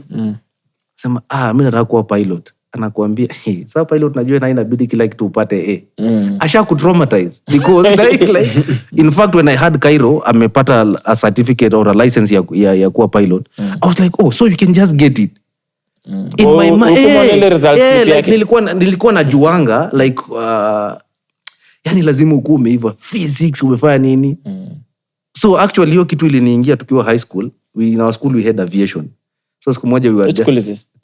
Kakamega school. Okay. So we were bantering each other in class, and because your mentality ilikuwa imewekewa kwangu, I knew so well, mimi siwezi soma French, siwezi soma German, yet they were offered in school. Siwezi soma aviation, siwezi soma electricity. I can't do all those things. I can't even do power mechanics. Damn, so you stuck to the common ones. Yes. Za kawaida. Yes, sciences, yes, geography. I just did my sciences. I took business. In fact, from 1 and from 2, I did agriculture. So people used to wonder why am I so good? But I was like, these things mean nazifanyanga tu home. Yeah. Like, to me it's natural. It's like wondering, mbona mtu anajua kucheza ball Western? Kila mtu anajua kucheza ball. No. So we were bantering each other. Then mse fulani akasema, mi akia Mungu nikisikia Terence ni pilot. Terence used to do now aviation. Hiyo ndege siwezi panda. Yeah. Terence hapo ameiva physics. So we just know Terence like, Terence aviation, like really? Yeah. So please tell me Terence alikuwa pilot. No, like, listen.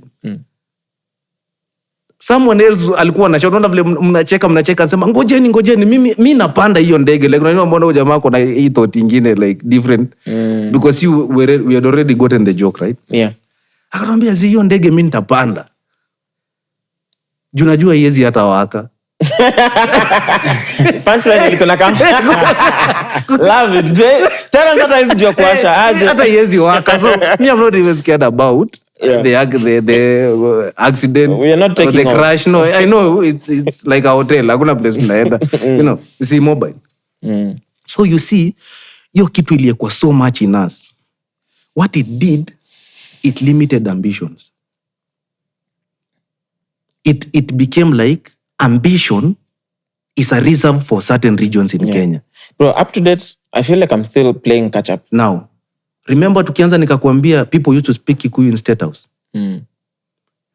Now the people who came from those sides used to believe that Kikuyu is very superior because it's even spoken in State House. That explains to you why most successful people from our sides marry Kikuyu women. That's the thing? Yes. So that's all I need. That if I'm Luya, if I become so qualified, one of my measures of success is if I don't marry a Luya girl. So if you marry a Kikuyu woman, back the home, superiority has been sold to you. There's the superiority of this side, and that it makes you inferior, right? So you're saying up until now you're playing catch up. I'm playing catch up. Now, this lady asked me one time, why do you always speak English? And I'm like, I don't know how to express myself in any other way. Like, mi sijui Sheng that much. Yeah, that's Swahili. So hata siwezi jua. And then Swahili ongei sana. Yes, So so I'm like, the teachers, they used to teach us like, I remember we had this teacher called Mr. Indako.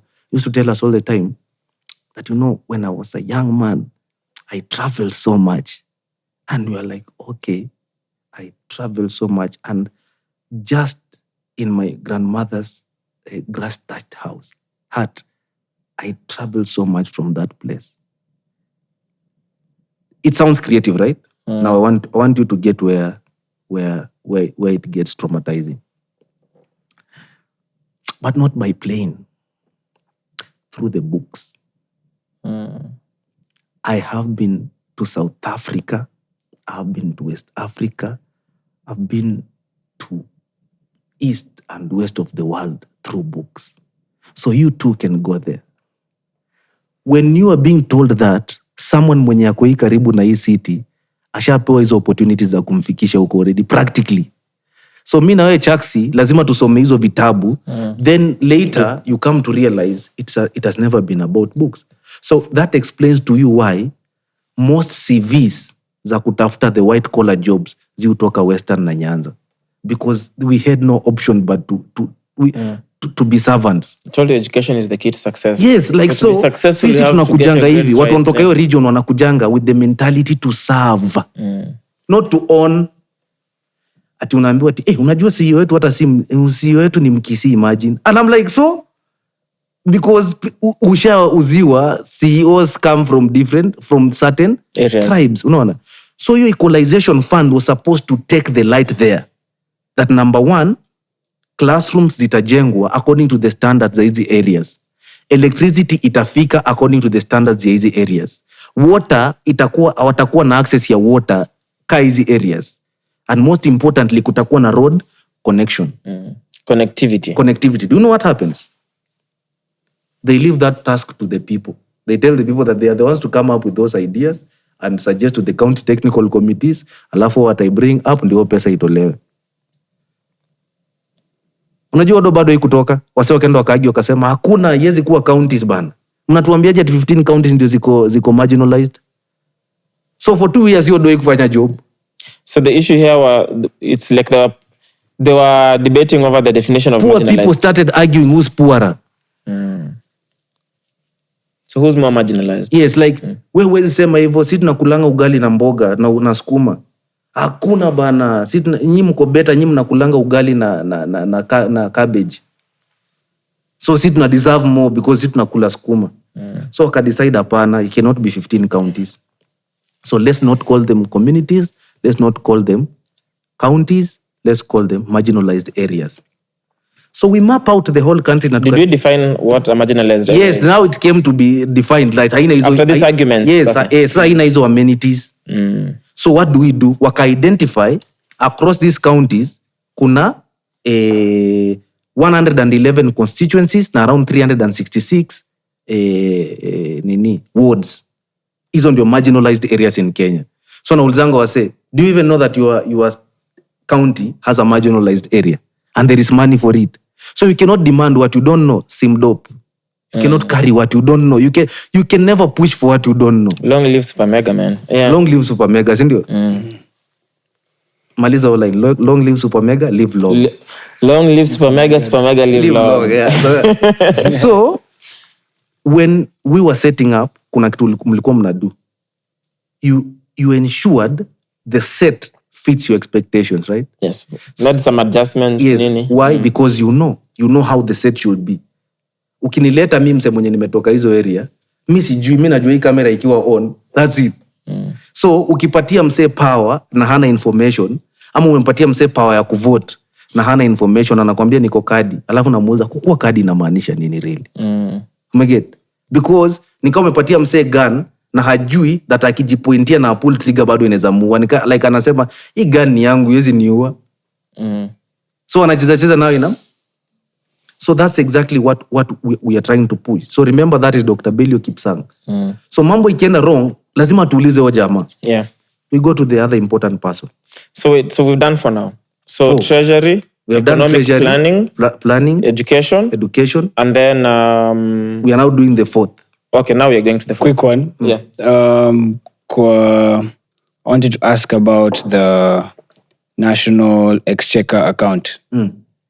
Because we mentioned the four major accounts, the four accounts, naona pia hapo iko listed. what's its importance? Ama you see that significant? Sino nasikianga like the exchequer account. So those are how many do you have there? 5? 5, yeah. Okay. Yeah. No, like the public accounts are 4. There are 4. Umeona? Yeah. Constitutional, hiyo kisoma chapter 12.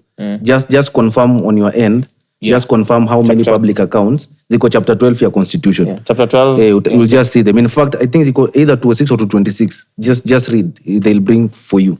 Okay. So, there is the other important guy, Dr. Oma Oluga. That is the PS for health. Na nilikwambia PS ndio control do na kila kitu. Yes. So pesa ikipotea kwa health, wacha kuita Duale interview. Ita Oluga. I explain because ana work against in liaison na hizo offices zote. Meget. The 6th important person, is it the 6th?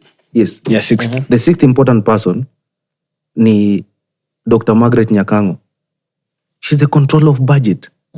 I keep asking people, what is the difference between the controller of budget and the Auditor General? Auditor General. It's very simple. One is an economist, one is an accountant. That for you to qualify to be a controller of budget as much as umesoma accounting unaelewa, you have to understand the economic viability of projects.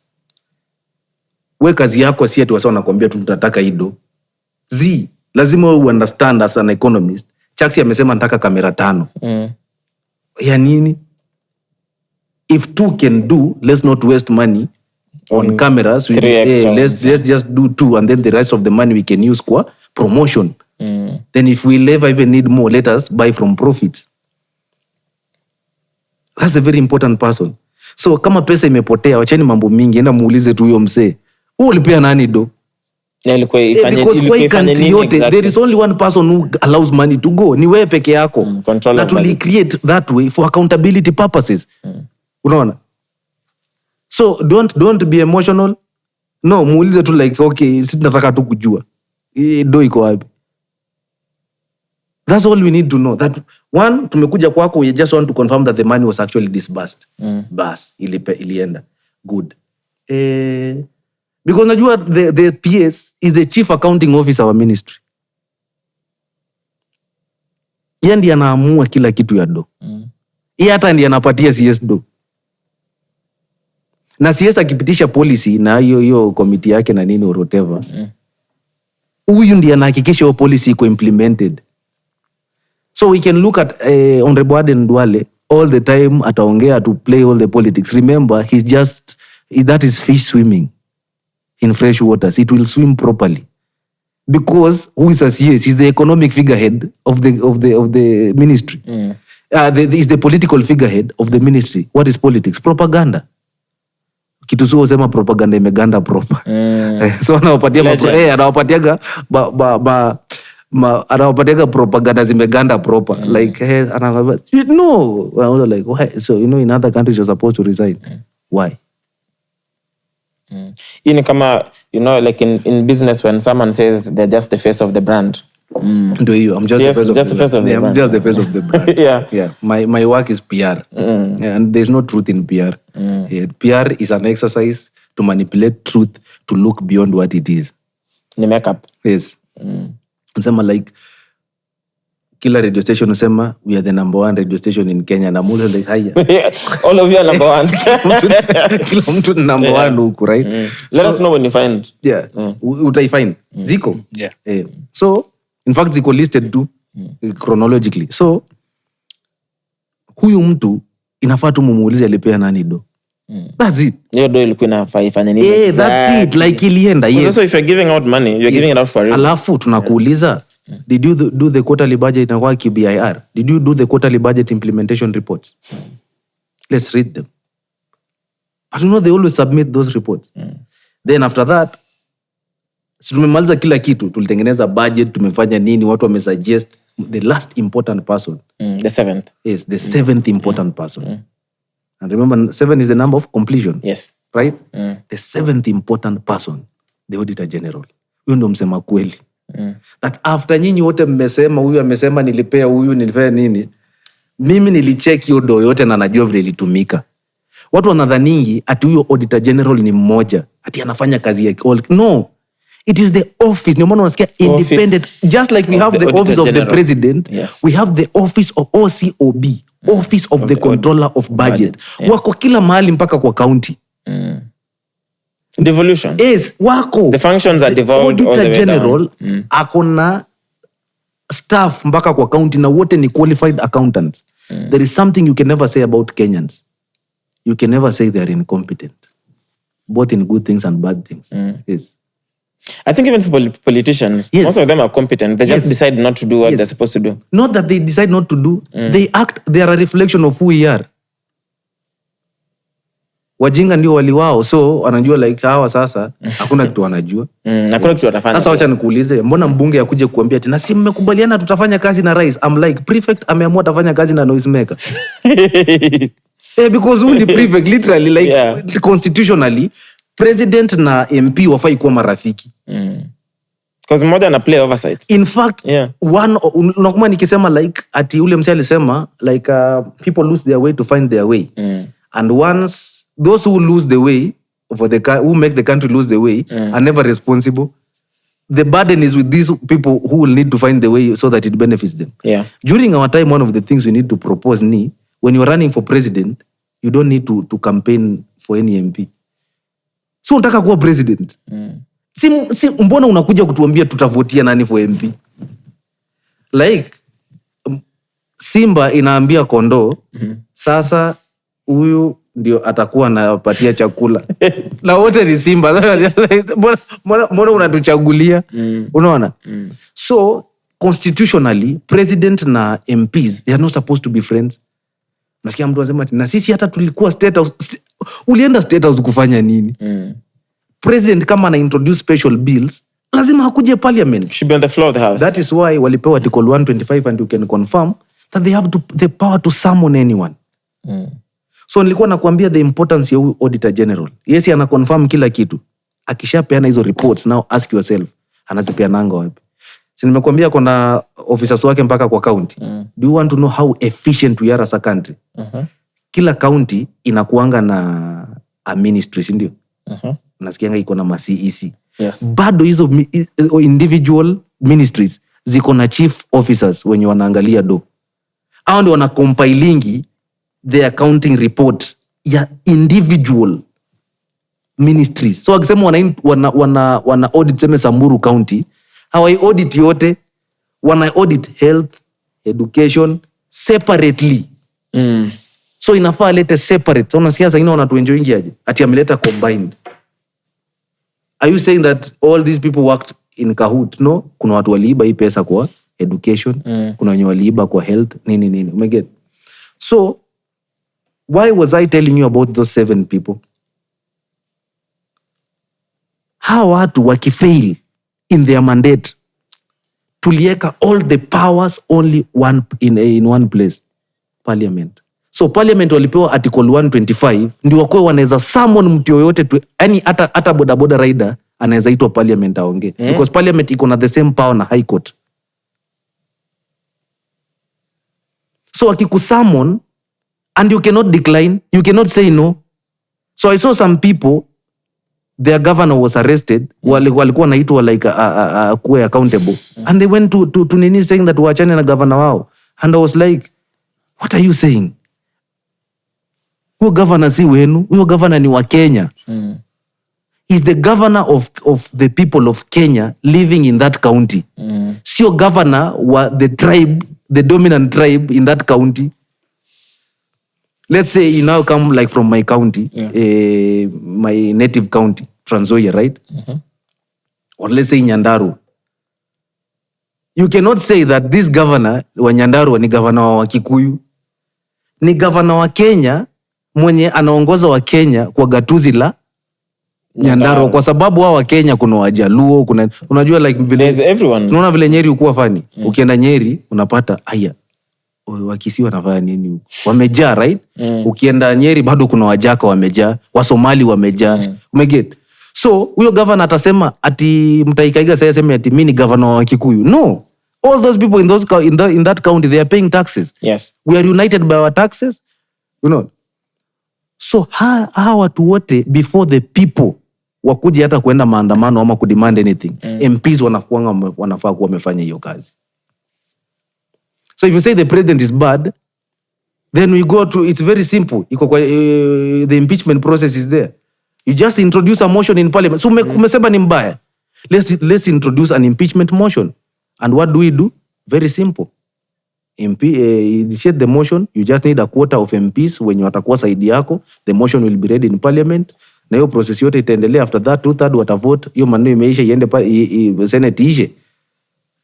Sasa ukikuwa ni MP nimekupatia power, unakuja tena kwa matanga kunililia. Hati na hii nchi unajua iko na ufisadi. I'm like, sasa wewe ndio uko hapo kufanya hiyo like. Mbona unakuja kuniambia? Unaona? It's like your dad coming home and telling you, guys, you know we need to eat. Hey, guys, we are minors in this house, but what you what do you mean we need to eat? What do you mean we need to eat? Ama budairo alonza like leo tukuli. I'm like, muda tunakuja wewe bana ni aje? You should come and tell us, today we are eating this, and because we have been good children, you're going to eat even a special meal. Our work is to be children. The problem in Kenya is when systems fail, you are forced to grow up faster. You mature faster. That's why now, remember mimi na wewe tukisema tumetoka the other side. Yeah. Unakumbuka ukisikianga tu wasio wametoka Nairobi, alafu wakuje huko ulikuwa semanga nao wanakaaje? Right? Because they are actually allowed to be babies. So nyinyi mko huko like the baby around. As in nyinyi wote mko the same age, but una feel you are more mature than him. There's nothing good about it. You are not living your childhood. Yes, you are not a child. That is why unaona poverty did a very big damage on us your time ya Moi. Mpaka sasa watu wakipatanga hizi positions, we forget that they are just human beings like us. Na poverty did a number on them. So they are really traumatized. Hadi akipewa hiyo position, they become so sentimental with it. Msee anaanza kusema like, mi lazima watu wangu wakule kwanza. Because kwenu mlilelewa na njaa na mashida. So hata ukiqualify academically, you did not grow up as a wholesome human being. Yeah. Umeget? Ni unaonanga like we have leaders wenye they have ego issues. Unaona? Yani tumse like hata they can take a joke. All the time they want to tell you how ni kina nani, unaona? I'm like, but I know who you are. You don't need to prove it. You see? So even the way you are saying that you are still trying to catch up is because you're inequality, economic inequality. So right now, we have to accept we have lost the way, and there is only one way we can do. But before that, from these 7 most important people, I don't know why I expected security would be there, PS. Let me tell you this. When people are well-fed, well-educated, when their monies are being managed well, why do you need security? The economy is working. But external? You will still need external, but what will be the point of conflict? Like externally? I'm asking you this. So if like sasa ukiangalia kama Kenya with the in terms of even just terrorism and everything we've gone through. Yes. I'd assume externally we'd have to be a bit more equipped. Now go back. We said education is, the Ministry of Education is to ensure that the future development of the country is to determine the future development of the country. The country. Security is part of that. That once people are well educated, all the experts will come from that system of education. True. Everything becomes secondary. You have better quality police officers, better quality army officers, better quality intelligence officers, better quality. Okay. But because the Ministry of Education sometimes fails in policy and designing the future, now we even end up with having poor quality officers. You see? Poor quality, like the people who think of... do you realize, by the way, have you ever realized that if you qualify today to be a pilot and your friend becomes a police officer and he becomes an OCS, do you always feel like you are scared of him? Currently I'm not, but I used to be scared of yes, but I'm saying like... Generally, of course, yeah. Unaona, like, and your peers. But remember, what is his role? To serve the country, to protect me, right? Yeah. So am I scared of you? It means It's like now you being scared of your watchman who protects you at night when you're sleeping. Do you want to know it? Like, have you ever asked yourself why? When a doctor umesoma, you have a very beautiful wife, then your wife feels like the watchman is more manly than you.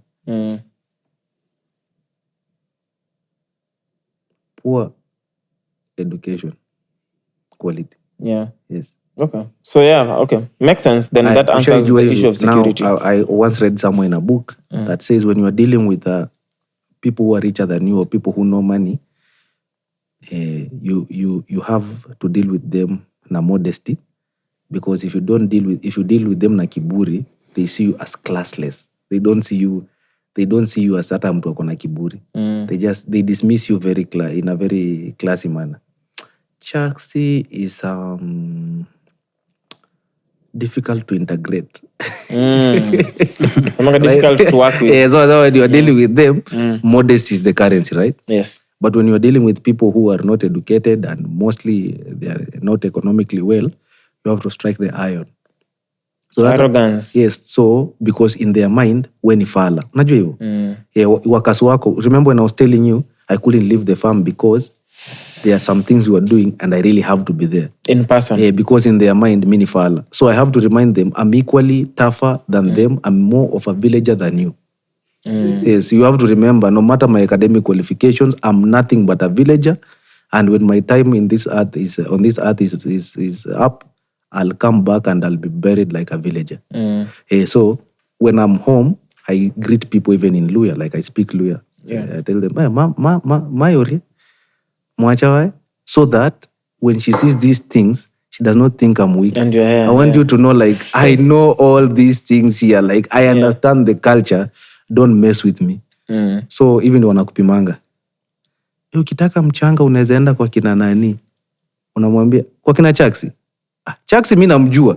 They can't play you now. Yeah, they can play you. You see. So exactly that is what happens. Wakati mtu anapata power, wale wenye wako na power kama yeye wanamuunderstand, wanamrespect. But wenye wako below yeye wanafeeling yeye ni fala. Now we go back to our example with Uhuru Kenyatta. That's exactly what they did. He trusted them, but they misused that trust. Unaona. So by the time you realize washakosana on personal terms, wanapigana. Even Ruto himself, kuna watu walitrust na kazi na wakaanza kuona. Unajua even mimi ni staffness, kuna watu wanamuona yeye ni fala. Kuna watu wanajua haiwezi jua. Kina Regathi. I won't mention names, but what I'm telling you is even the smartest one, wanasema kila mwerevu na mjinga wake, kila mjinga na mwerevu wake, si ndio? Yeah, so for us to really get there as a country, lazima to make sure we are all equal. So there are 3 important things that I'll tell you. So that wale wenye bado hawako economically stable, wasione like hao wengine ni wamafala, na hao pia wasidharau hao. So for a country to go where it's supposed to go, like Kenya right now tuko kwa the era of economic. Unasikia mtu anasema economic freedom in the era of economic excellence. Alafu unamuuliza, so what does that mean? Yes. There's another slogan again. Yes. What does it mean to be economically free? To be economically free means socially, economically, and politically, socially, culturally, and politically, we are fine. We are in tolerance with each other. So, what is the general point of information as a country? We claim we are Kenyans, right? We ask someone like, ulijuaje wewe ni Kenyan? I keep telling people like, what if this is Uganda and Uganda is Kenya? Hiyo maswali za ajabu. But you just sit like this sometimes when you're bored and you're like, and what if hapa ndio Chicago? Na kuna mtu tu alikuja akasema no ni Kenya. Sasa mzee alitumwa aseme ndio waambia wase huko ni Uganda. Na kuja akasema bana hapa ni Kenya. So beyond the name there should be something that is deeper. Something intangible, something we all feel. I don't know kaushaiona time yenye. Now I happen to go to a good school and it had a very nice school anthem. So every time nilikuwa naambiaga wase like every time you'd see Kakamega school winning hizo rugby, football, you people didn't know the work that had been put in. So but kuna kitu moja ilikuwa ina happening just before the match that the other teams were never doing. The school anthem. Source of I'm pride. telling you, it was our general point of unity. Like, this thing reminds you what this school is. So hata kaa for a moment ulikuwa umesahau, at that time utakumbuka hiyo kitu. When it comes on, it's like it fires you. Yes, what do Christians say all the time? Lord's Prayer. Mambo imefanyika, wacha tu tuombe. Because there is something that gives you strength. So the general point of Christianity, where we source our faith, is the Bible. The general point of Islam, where they source their faith, is the Quran. Right? So what's our general point of information as a nation? So that wesema ati tunaitwa nani nganga, unakaa Mkenya, hiyo jina ina sound Kenya. There should be something deeper that ukiniona, unaona hii bracelet, tunafurahingi sana tukiona speed nayo. Naonanga mpaka speed.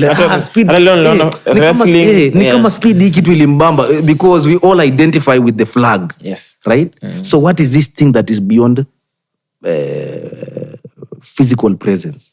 It is the constitution, because that constitution, according to the way Ruto Muigai says, is pure poetry. You being in the arts unaelewa when we say pure poetry. Oof, right? Seamless. Yes, when we Bruno say Fernandez. yes, like pure poetry. Showman Nyashinsky. Yes. Pure poetry ni kama watch.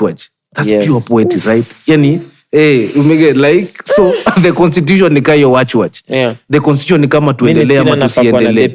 Yes. Pedi wako rajua na pedigree. Like, in fact, nafaa kwa simama ni keti, gaveta sana hata mama vibeti. And that line that he says, ati nimengaria watu sana for long, mpaka sana anza kungaria for watu na long, yes. So that is poetry. Wakati unasikianga ngoma ya Nameless kama nasinzia, that is poetry. We all know it. Furahi Day, Nonini and Nani. Keroro. Tukisikizanga verse ya Nameless kwa Furahi Day. We all sing it. Yes. Despite your age, like you just know, ni kama saa 10 jioni. It's pure poetry. Yes. So the constitution was made like that. It's pure. From the first page to the last page, from the preamble to the 6th schedule. So, if we don't teach people this, so I'll refer to Islam. When you listen to the last sermon ya Muhammad, aliwaambia yes kuna kila kitu, but I want to tell you a few things. That number one, you are a special generation, you are a special mass. Nyinyi ni umabora. And he tells you nyinyi ni umabora kwa sababu mna uwezo wa kuamrishana mema na kukatazana mabaya. You can instruct good and denounce evil. And also because you have the Quran. Nyinyi si kama wale watu wa zamani, they had nothing to reference their lives. So nyinyi mmepewa Quran. So anawaambianga like hii Quran, let every Muslim child recite it. Let every Muslim recite it. Aishike na heart. In fact, he says they should learn it by the heart because the physical copy inaweza kuja kuwa destroyed. Memorization. Yes, but tuko na, that's why mwanendanga hizo madrasa. To memorize. Na wanachapangwa. Unasikianga madrasa ni war. Si ati wanakubembeleza, like, you cannot romanticize faith. That's what they do. Like, you have to learn it. Because me, I'm not there to correct you every day. So what do? You learn it by the heart. And in fact, he goes ahead to tell them that na wale wenye you are instructed mufunze wenye watakam, those will come after you. Because wenye wataisikia second hand, wanaweza master even better than those who received it first hand. Okay. And then there is a promise. It ends with a promise. It tells them, whoever atafunza watu the word of Allah, Allah will make his face brighten. That's exactly what the constitution says kwa preamble. That after tumeagree, we the people of Kenya honoring sijui God, sijui acknowledging sijui nini. In the end, I repeat this all the time, it says,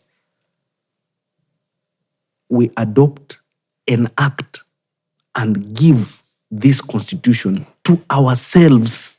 We are reciting Sisi, the way the Muslims recite the Quran, and to our future generations. We shall teach the future generation. Ruto Muigai wrote that. I can't wait to speak to Muigai. That's a gentleman. I've never met him, but in spirit, I know he's a great guy. Yeah. I know. Is it? Boniface Mwangi is trying to get him. Yes. For me on the show. You see? So, that guy, as in when they wrote that, it starts very well. I'll say, maybe I'll call it the last point before you ask me anything. No rush, bro. The first article of the Constitution, people never finish it. It's like vile tunasomanga Bible inasemanga, enyi watoto heshimu wazazi wenu ili muongezee miaka mingi duniani. Ama ili muishi maisha marefu duniani. Unajua parents husoma tu mpaka hapo. Wazazi wetu wanasema hapo mbele, not pia wazazi wanaambiwa nanyi wazazi msiwachokoze watoto we. Yes. Now let me connect that to Islam. Do you know why Bible inasema msiwachokoze watoto wenu?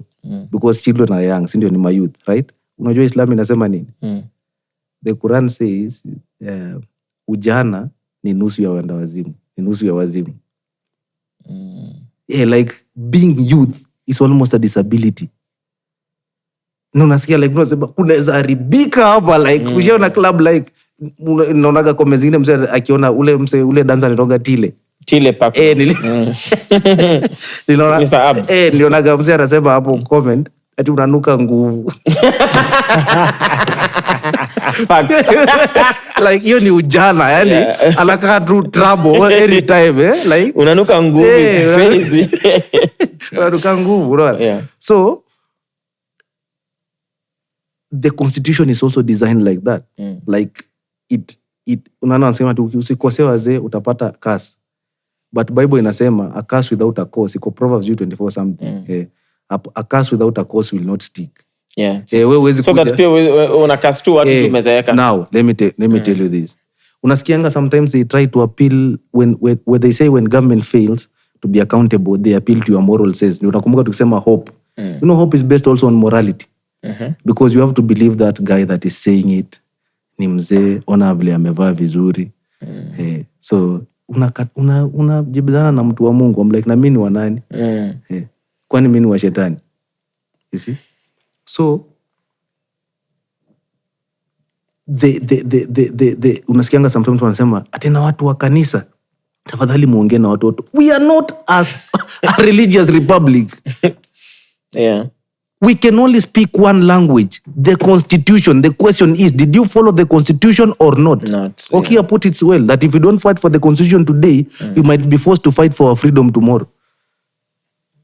Because once you trade, even though while you to colonize, they came slowly by slowly, they took away our culture. That was our Constitution, our traditions. Yes. Or like, hii yenu ni mbaya. Chukweni. You see. Now, that is exactly what the Constitution, how the Constitution is designed. Inasema kwa Article 1. I think walieka Article 1 ndio mtu asiwaisa au. All sovereign power belongs to the people and shall only be practiced in accordance. And shall be practiced only in accordance. And shall be exercised only in accordance with this Constitution. Yes. Right? Nguvu na mamlaka yote ni ya watu. Lakini itatumika tu kulingana na Katiba. Sasa wewe utapractice aje kitu ujui? We go to our guy Simdop. You can't carry what you don't know.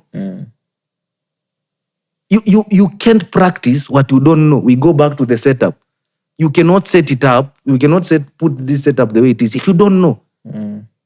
So mtu anasemanga ati mimi najua haki zangu. Jimwat kwele ngoma yake anasemanga ati by the way I'm a fan of Kenyan music sana. I can tell. Alisema anasemanga ati hapana mimi sikubali, najua rights zangu. Wewe Karawa akamwambia ati una right, mimi naona una wrong. Wakanipiga kibao na wakareverse gari yao, si ndio? Sasa hiyo ndio swali wase ulizwa siku hizi. Unashikwa alafu unauza msee like sasa mimi unaambia mimi niko na haki zangu alafu anakuambia ni gani?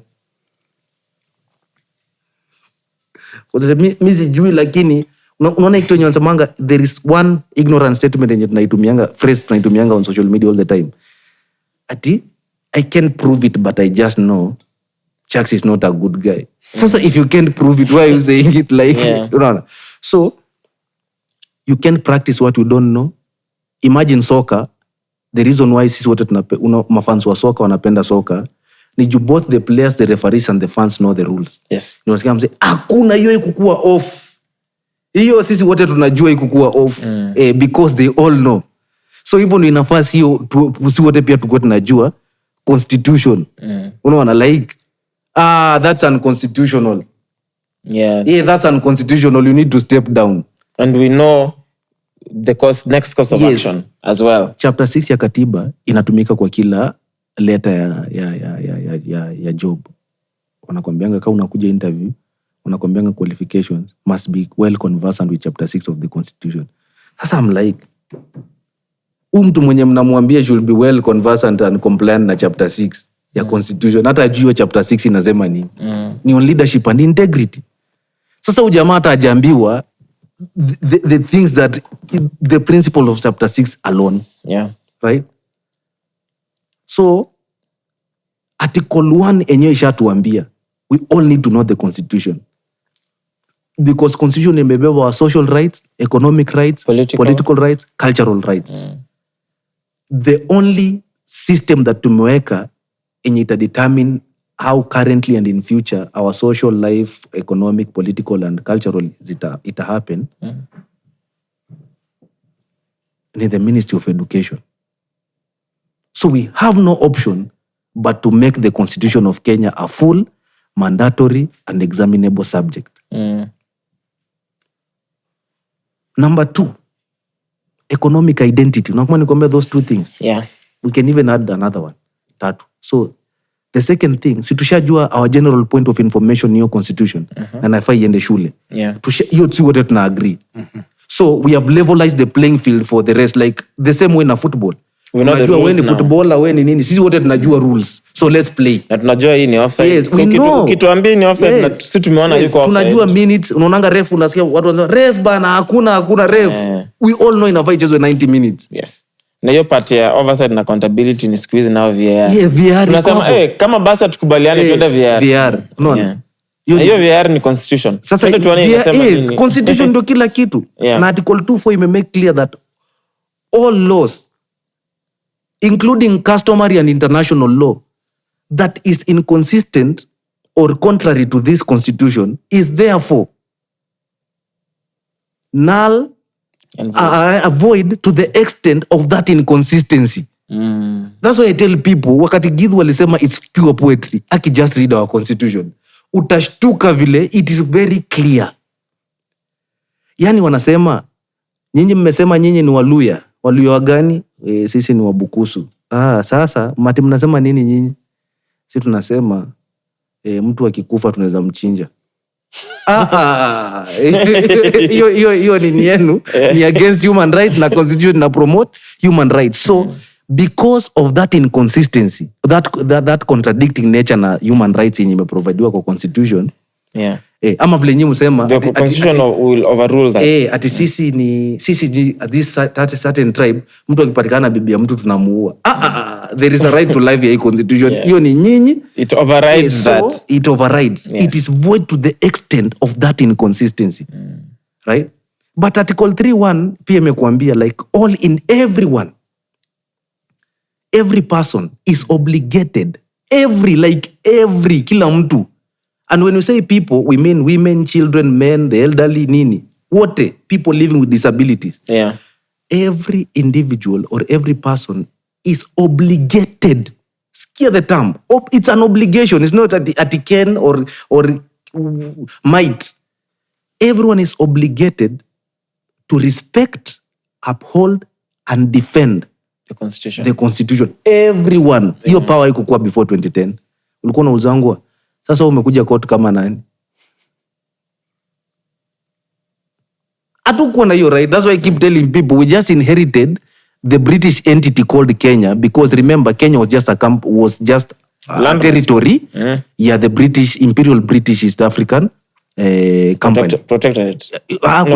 Kulikuwa na ndo IBAC, the Imperial British East African Company. Kwa ngoma ya Burna Boy, one of the anasemanga that company is called Unilever. Yes. I keep telling people like, oh my God, this is a Fela Kuti move on this. Yes. Only that people didn't know. You see, He was talking about neocolonialism through business.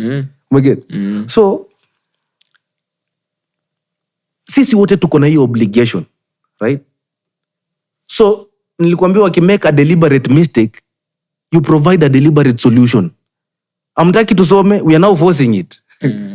Because sasa tunaongelea watoi wetu.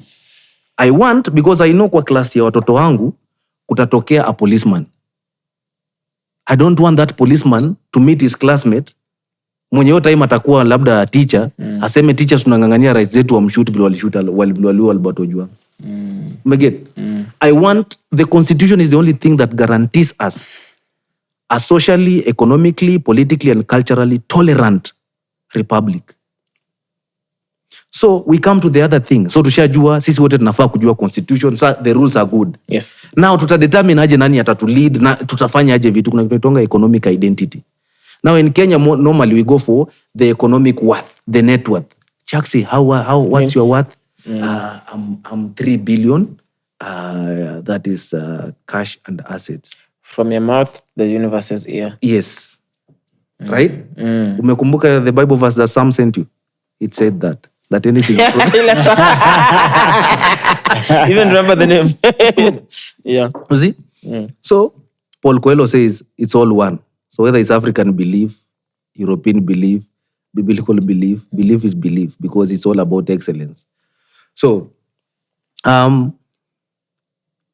we have to go beyond economic net worth. Ati jamaa kuna pesa ngapi? It should be economic identity. That now, Chaxy amesema kuna three. How do you define that? So this what economic identity is. My name is Chaxy. My net worth is 3 billion.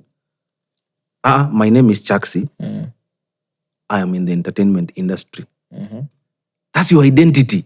In the entertainment industry, I'm in podcasts, events, content, and photography and content, where I work with different people in terms of partners, sponsors, and just regular clients. And I've managed to diversify my income into real estate here and here. So that's where I am. Huwezi kuja kutuambia ati there is no, wewe unatuambia uko na 2 billion na tuone industry yenye uko, like you can't even justify where did you get your primary investment. No, where did you get the first money to invest? Yeah. Right? And how did it compound right? into 2 billion? Yeah. So if someone says my name is Nganga, I'm in piggery, it's my primary source of income and I'm diversifying into real estate. So people know umse ni animal farmer na pia ameingia kwa real estate. But you have to again define what are you doing in real estate. Vile define what are you doing in media, like umesema uko in this. So in real estate you have to say maybe I'm in advertising, I'm in materials, construction, I'm in like there is something you're doing in real estate. You can say that I'm in real estate. You see? Unasemanga siku hizi I'm a business. I'm a businessman. Like what career? Everything is business. What is being a businessman? Everything is business. Remember, only labda currency ina differ, but everything is business. When Satan alienda kureport Job to God, ilikuwa business. Like akia Mungu, naona territory ya temptation hapa. Fanya hivi cheki. Unacheki ujamaa. Imagine akupendi. God akoje wewe waacha. Mzee akupendi, anakurespect tu juu umempea do. Huyu ni mzee wangu mimi nakwambia. Siwache we nipe chance uone. Unaambia fanya kila kitu lakini don't take away his life. God alibet na kila kitu wa jamaa bana. Aliweka life ya jamaa na bet na Satan. That was business. Yeah. You see? So we can say I'm a businessman. Which business? You have to, because even the devil is in business of converting more souls to his side. You know? So can the people, what have we normalized in terms of economic net worth economic value or economic valuation kwa country yetu, unaona? Like tumeamua tutapima watu waje. Will we measure them according to what they have or how they got what they have? Yeah. All criminal society base it on what? But all good societies base it on how? Because the how is everything. That's why unaonanga wanasema the 5 WH questions. The H is last. What, where, when, who, why. But that's a how. So you can say what, Nico in this, and how. Now you'll be able to say, actually, on this company, you can check the books. This is my CFO. You can see. How are you able to do it? Remember story Ule Odinga? Yeah. If you, at the top, you have normalized shortcuts, remember what happens at the top happens at the bottom. Yes. Because at the top is a representation of the bottom, right? So, si tuna define aje, tumeamua aje as a nation during our time. Ule mzee alisema lazima sisi wenyewe tuamue the way we'll find our way. So tumeamua, this is how us will find our way. Tumeamua kila mtu atasoma constitution na tumeamua kati ya vetting. Constitution imesema watu explain how, not what. Yeah. So let us do the nini. Then now we have known that. Tumesema tuko the dispensation of economic freedom. I want to congratulate you for something. Okay. You are contributing to economic freedom in republic because wewe sasa ungeamua usifanye hii job, ungekuwa huko unalia tu, unasema like bana Joe manze job hakuna. Umeona? Pesa serikali maybe. Wewe kukua hapa. Yeah. Directly and indirectly the country is earning, and that those earnings are supposed to translate into services. So Chaxy huwezi kuwa una hustle hivi alafu mtoi wako alipe shule. Ama pia ende shule na anapewa bad quality, low quality education. Yeah. Yeah, like sasa even that's how tax should translate. So what is voting? Voting is simply giving power to leaders to go and decide how we will use our money. In fact, they say leadership or governance, utawala, ni control of people and money. People, like human resources, watu, financial resources, pesa, and natural resources. Waswahili, watu wanapenda Kiswahili inakuwaga rasilimali watu, human resources, rasilimali fedha, financial resources, and then natural, rasilimali gafi, yes, ama rasilimali asili, yes, rasilimali asili, natural resources. Simply that. Unasikianga kuna gold in Kakamega, sasa tumeamua Mohamed because some kipea tags hiyo chance ya ku lead. They'll go mine that gold and you'll never see the royalties. Yes. Right? And it won't help the guys. It won't help the guys there, you see. So, if it won't help the guys there, watu wakianzanga kuona like the truth, anaanza kuona like so hii kitu inatolewa hapa na watu nini. One of them will rise and say, we have to defend our thing. And then because hakuna mtu anajua katiba, so we are politically intolerant. Militia inaformiwa. Hivyo ndio Kongo iko like sisi nalinda hapa, hii milima toka hapa mpaka pale ni yangu. Unasikia kiboti mzee ameform a militia ina control hills huko Kongo, umeget? So if the people can't know the constitution, and right now umeona the rise of Gunism, we are building political intolerance because of constitutional ignorance. Yes. Unaanza kuambiwa ati sisi ni watu wa msee fulani. So what do you mean? Yo jamaa akifika huko atatumia taxes zenu nyinyi pekenu. Hatatumia zangu. Kuna vile unasikianga watu wanasema ati we let's say kama nyinyi wote mko hapa hivi na the same way tuko hapa tunajua rap, si ndio? Alafu niseme uniulize unadhani Kenya who's the best rapper? Nikuambia Steve wa Simple Boy. So tunaona vile mimi ni fala because yes is a good entertainer but hapa tuna measure na nini ya rap una get so or who's the best vocalist. Alafu nikuambie jina tu ya mtu mwenye kwa zile za naumse. So that's it like useme Ogawabina best vocalist so that's basically what I mean. Like once everyone knows the constitution, we are building a socially tolerant republic. Because once the constitution, the republic is not socially tolerant, kwanza mko na mashida kwa kila sector. Mko na shida kwa health, mko na shida kwa education, mko na everywhere. Literally everywhere kuna mashida. Now when economic intolerance rises, inakuwa like sisi tunakuja na sisi tunakosaje na nyinyi mko nayo. Tunazikujia. Now political intolerance grows. Then cultural and traditional intolerance inakuja. Hata hao si wasee wetu. Uko zile za unafikiria nini? Kwani wacha nikuulize, wewe ulijuaje hapa ni kwenu? Si wote tuliyekuwa hapa na mzungu. Hii ni kampani ya mzungu. Wakati walifika wenyewe walidecide we shall divide Kenya into 46 districts. Then Nairobi will not be a district, it will be the capital. So right now vile tulipata hii katiba ilikuwa sasa tufanye the opposite. Mzungu alitumia hiyo kutu divide. Atuweka Kisii hapa, Kikuyu hapa, hawa like wa confine. Ndio atu divide and conquer, right? Yeah. So tukasema unity in our diversity. But if we don't teach those things to our children, they'll grow knowing we are better than this one. Umeona? When technically, that's why sikuwa napenda vile walitoa ranking. Because ranking ya education ilikuwa ina prove that anyone can make it in Kenya. Like unasikia sijui kuna jamaa ametoka Meru amekuwa number 1. Turukana. Unasikia ule mtoi alikuwa anaitwa Goldalin Kakuya. I don't know where she went. You see like it makes you feel like it's national, because education itself should push for integration and cohesion and unity, right? Yeah. But sasa right now education hata kuuliza mtu like CSO education ni nani? Nini? The best schools hii in Kenya ni gani? So that aspect of competition ikiuliwa, also the aspect of diversity, because diversity ina promote wangu aje. As we have this, you have this. In this metrics zenye zimepeana around it umewaosha. Next time na hao ndio wameshinda nini? Hii shule ndio ilitoa which region mean grade ilikuwa?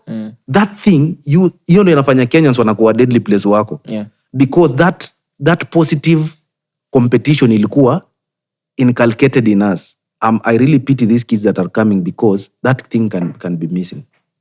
That fighting spirit. Unajua Kenya ilikuwa ngaje? Buda unasema nini? Yeah. Mimi wacha nikwambie niliingiaje campus, nikafanya medicine. Kwanza nilidunda mao. So after that nikaenda bridging. Like hiyo kitu iko like sasa hiyo kitu hakuna. Meget. Yeah. So na unaweza ona hiyo reflection iko kila mahali. Hata hatujui sasa shule gani ni gani. Unasikia siku hizi sijui form 1 wako 600, unaona ni kina nani? Like kuna vitu mingi. Yeah. Wakati ingine wakati walikataa students wasivote in universities, ikakuwa ni those representatives ndio wana vote. So unaona hiyo campus politics ikidai, also hiyo channel ya kutengeneza future leaders hakuna. Yes. Campus was a good playground. Yes, campus was a good playground. Like kila mtu walitoka campus, be it Willy Mutunga, be it Orengo, be it the late hata ule Isaac Ruto. They all came from campus. So when you remove that aspect of competition, you create a docile and a dormant society. Docile and dormant societies are always dominated. So unasikia like a certain organization imeingia Kenya, ina sponsor sijui nini. Nobody's questioning because you are okay with everything. We've been taught to comply. So I was telling people the difference between our constitution and that of Uganda and Tanzania. The constitution of Kenya is very empowering. The constitution of Uganda is very disempowering. It's very threatening. Yeah. The constitution of Tanzania is very clear, even on national politics and when it comes to elections. I'll repeat it here. Natakanga ni repeat ndio wase waelewe what it means to be Kenyan.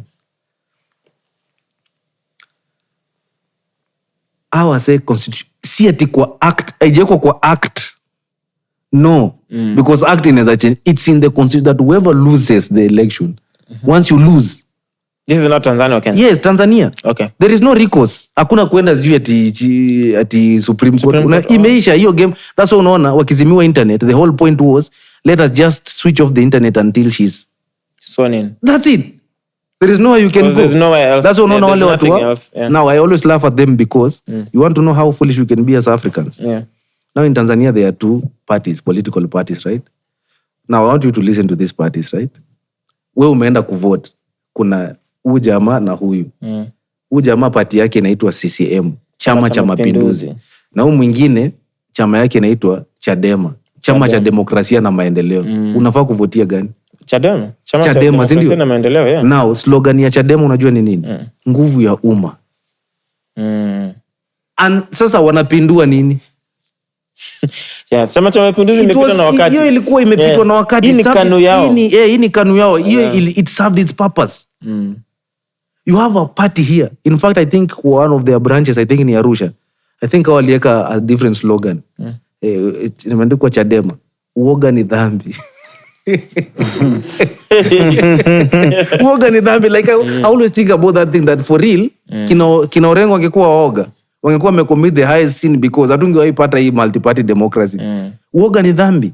If we are quiet about the changes we want, that's why I keep telling people, like, if they ever call you for a conversation, make sure you are informed, because the whole point wanaitanga watu interviews na nini ni to show to the country that you are immature, that you are unbaked, you are not ready. So they're just like, sunaona angalia sasa ona vitu walikuwa naongea. So they say most dictators have this thing, that first thing dictators do, they look for love. Wakikosa love, they go back and they say, now I don't want that love, I'm looking for who do you love. Now I start making you hate one by one wao watu unapenda. Elimination. Yes, not even that. So what I do, unajua mimi hamnipendi, mnapenda Chaxy, mnasema wacha Chaxy aongee. Kesho nakuja nasema Chaxy hata wakati alikuwa anafanya nini huku aliiba pesa ya serikali. Mko zile za sasa, hii ni mambo gani? Unasikia tena kesho Chaxy has been nominated to come to this commission. Mnangoja Chaxy anasema tuacheni niende nione vile tu anasema kazi yao. Haja hao wakikuappoint uende kwa commission or whatever committee, wenangi huko ati ndio ufanye kazi. It is just to prove to the public that hata uko na tamaa. Alafu watu wanasema hata hiyo jamaa, kwa sababu angalia huyu tulikuwa tunamwaminia. So he starts making people hate the people they trust. So they discredit you by... They discredit you, right? By playing on your values. Yes, on your values, right? Yeah.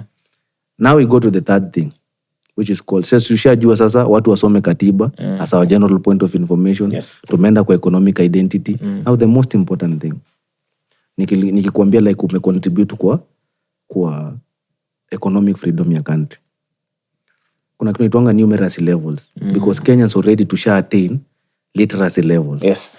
That's why unaona watu wanaongea sasa kuhusu mambo ya do. Unaona hizo podcast, like ukiangalia watu wana respond sana to it, because unashindwa na hii education yangu yote mbona sina do.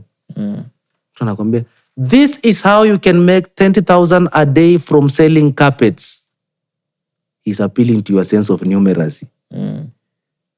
Alafu si unataka kufuatilia sasa, like utaendaje, how will you make the 20,000?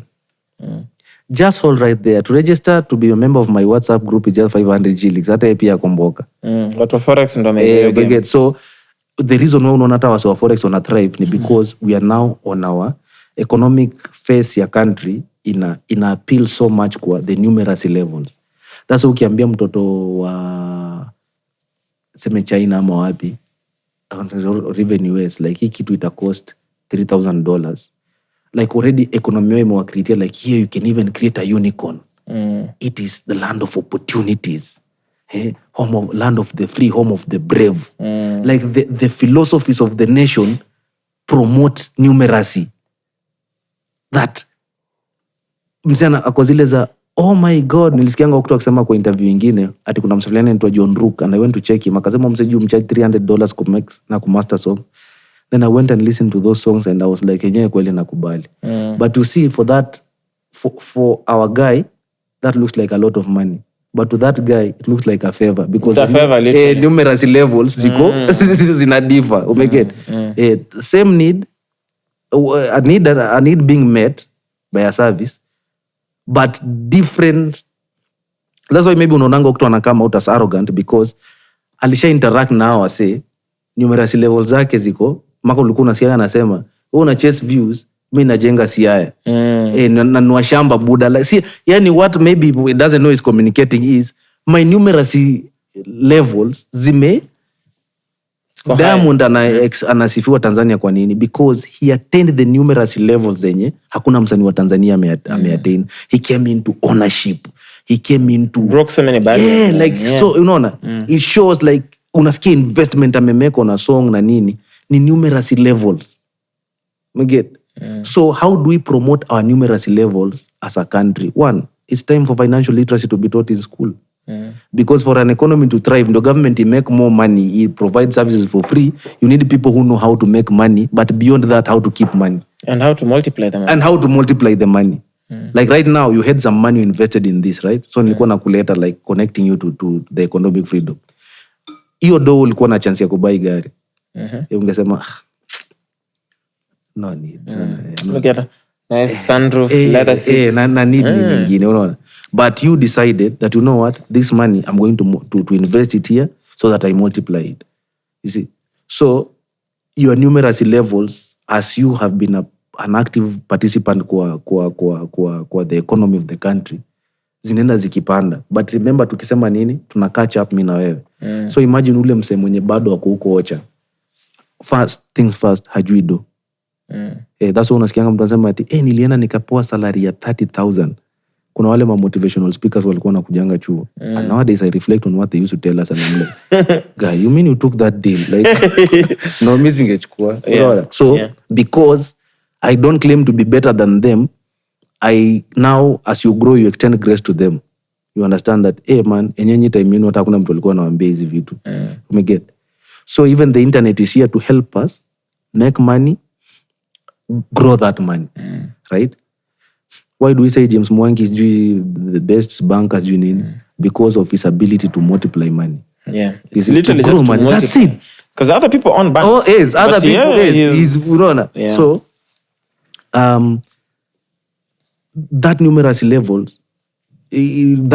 level ndio to attain as a country. Unakumbuka nikisema like it has to be uniform. So if we are teaching people the constitution, so that wote wako wanajua how do we live with each other in this republic. Let us teach them how to be productive in this republic through teaching them financial literacy. No. In this constitution article 10, natakanga niulize kina Githu Muigai. Like is it because it's constitution 2010 that they put the most important things in article 10? Because literally, that's where everything is. All the chapters of the Constitution is just an expansion of and an extension of Article 10. That this is how we agree we shall live in our country. There shall be public participation. There shall be human dignity. Na huko mbele institute Article 252 kwa general provisions inasemanga like this Constitution will be interpreted in a manner that provides the highest form of human dignity. Like yani, while you're practicing this Constitution, whether as a leader, as whoever, it should be to promote the general welfare of a Kenyan. Unaona? Tunasema najenga affordable housing. But the constitution says that the people, wenye the elderly, watatekiwa care, wako na right ya kuwa taken care of na the government and their family. So family yako ikishindwa kutake care of you, si tumesema tunataka dignified living. Yeah. Easy affordable housing, kwa nini hatujaona kama let's say 20% imekiwa people living with disability? Ama wazee. The old. Like, unaona, because technically not everyone is going to live in those houses. Kenya is too big and too free to concentrate people like that. Unaona? Yeah. So, but can they be, can we call them special purpose housing? That's what I was thinking. Like, I was like, why don't we call them special purpose housing? Tuseme, hii kitu ni ya kutake care ya specific people wa hii county. Like the elderly wa hii county watakaa hapa. Hii program ya dishi na county as much as inaenda shule itaenda pia hapa. Because it's our money. We have the reserves. Yeah. Like what is our plan? No, a nation is defined by how it takes care of the children and the elderly. Because they are vulnerable. Inakuanga children, women and the elderly. Right? So basically right now we are trying to go that direction. And all this will boil to one question. So what does it mean to be Kenyan? Now we know how to be Kenyan is to know the constitution, right? So what does it mean to be Kenyan? What is our identity? Yes, what's our identity? The way we said, like America, land of the free, home of the brave, home of the opportunity, land of home opportunities, of the brave. Nini, right? Nafaa usikize land of the free ya nani? What's that rapper? Land of the free. Why does it feel like land of the free? Land of the free. Joy Badass. Oh, Joy Badass. Yes. Land of the free. Album All American Badass. Yes. Badass. Yes. So listen to that song. So I've missed that album. I've listened to it. It's been a minute. Yeah. So you really abused your unit. Yes. Yeah. So when we cannot define that, when we cannot define what we are as a country, tutajipata na hopelessness. Okay. Na if we don't ensure that hata wenye hawako aggressive kutafuta opportunity itawafikia, Because even the Bible says that God provides even for those who are sleeping. Hey, like imagine una hustle, but Bible inakwambia hata mwenye analala God anamprovide. So as a nation also we should function like that. That even those who are not ambitious or whatever, we should bring them to ambition or to being ambitious. Or the bare minimum should be met. Yes, in fact we keep saying what minimum wage. I keep saying it's not minimum wage. It is basic livable wage. It can be minimum but not livable. So unanipatia do yenyewe hata hii ni rent. Hii ni nini like I think niliona in Kenya hiyo nyota minimum wage ilikuwa kama 16k. Yes. Sasa nashinda 16k. So is it livable? Is it livable? That is it's minimum, yes, but is it livable? So sisi as a nation, because very soon we shall be going to discuss the future, the national plan ya country, the long-term plan, Kasa Vision 2030. If we can even extend it to Vision 2050, 2060. Wakati tunaenda hizo discussions, itakuwa better kama all the youths wako na information. Na tukifika hapo, inakuwa ni aje? What is the basic livable wage kulingana na sisi? Like, hao ilikuwa zae. Sisi kulingana na sisi. Wewe ukipewa ido, achana na mimi. Na mtu mwenye tunaona atapewa. Wewe ukipewa ido, tunataka tukupatie practically. When we are doing the research, before we table it to the committees or whatever. Tumekupatia 20,000. Let's see you after 30 days. Utakuja hapo after 2 days, unajua nilifuel gari, nini. So is that livable? Unaona? So, those are the things that we need to focus on. So to be Kenyan is simply, what is Kenyanism like? Kenyanism is simply family prosperity, because the constitution itself and Vision 2030 iko design. In fact, tusoma the goal of Vision 2030 inakuanga to ensure that Kenyans will move to middle class upper by 2030. Iko hapo. Is it upper ma? Soma to middle class, just to move the economy to middle class kitu kayo. So ukisoma Vision 2030, imesema mpaka vile education itakuwa handle huko kwa asal areas. So we need people like Professor Nyang' Nyong'o right now to come out and start speaking. Kenya Vision 2030 is the nation's long-term development blueprint, aiming to transform Kenya into a newly industrializing middle-income country, providing a high quality of life to all citizens in a clean and secure environment. Now, middle income, yeah. Eburudia, a newly industrializing middle-income country, providing a high quality of life to all citizens in a clean and secure environment. Meaning, everything we are doing should be to give people economic freedom. So we need to ask Anyang' Nyong'o, wewe nikuulize sahi mzae, hii mambo yote umefanya, hii time yote umekuwa governor, ama hii time yote umekuwa tangu mdesign, because yeye ndiye alipropose to Kibaki, aliambia Kibaki that we need a long-term vision. I'm trying to get him as well. Yes. Yeah. Umuulize tu swali simple. According to the vision of Vision 2030, do you think, like, how according to you, like, how much have we done? If his answer is in the negative, then it means our generation has to tighten up their belts, lace their boots, and we go. It has to be extended. Yes. 2030, we're in 2026. Actually, so we need to audit it. Yes. We need to audit nationally, regionally, county, and sub-county, and ward. Like, did Vision 2030, hata unazanga say like, so now so Vision 2030 ukaa wapi? Hakuna mtu anajua. Ukaa huko hivyo hapa hill. It's a whole thing in exist. Unaona? Because the main pillars, ujiza check, kuna kumbuka kama affordable housing ilikuwa Vision 2030. Iko like the 4 pillars, affordable housing iko kwa the social pillar.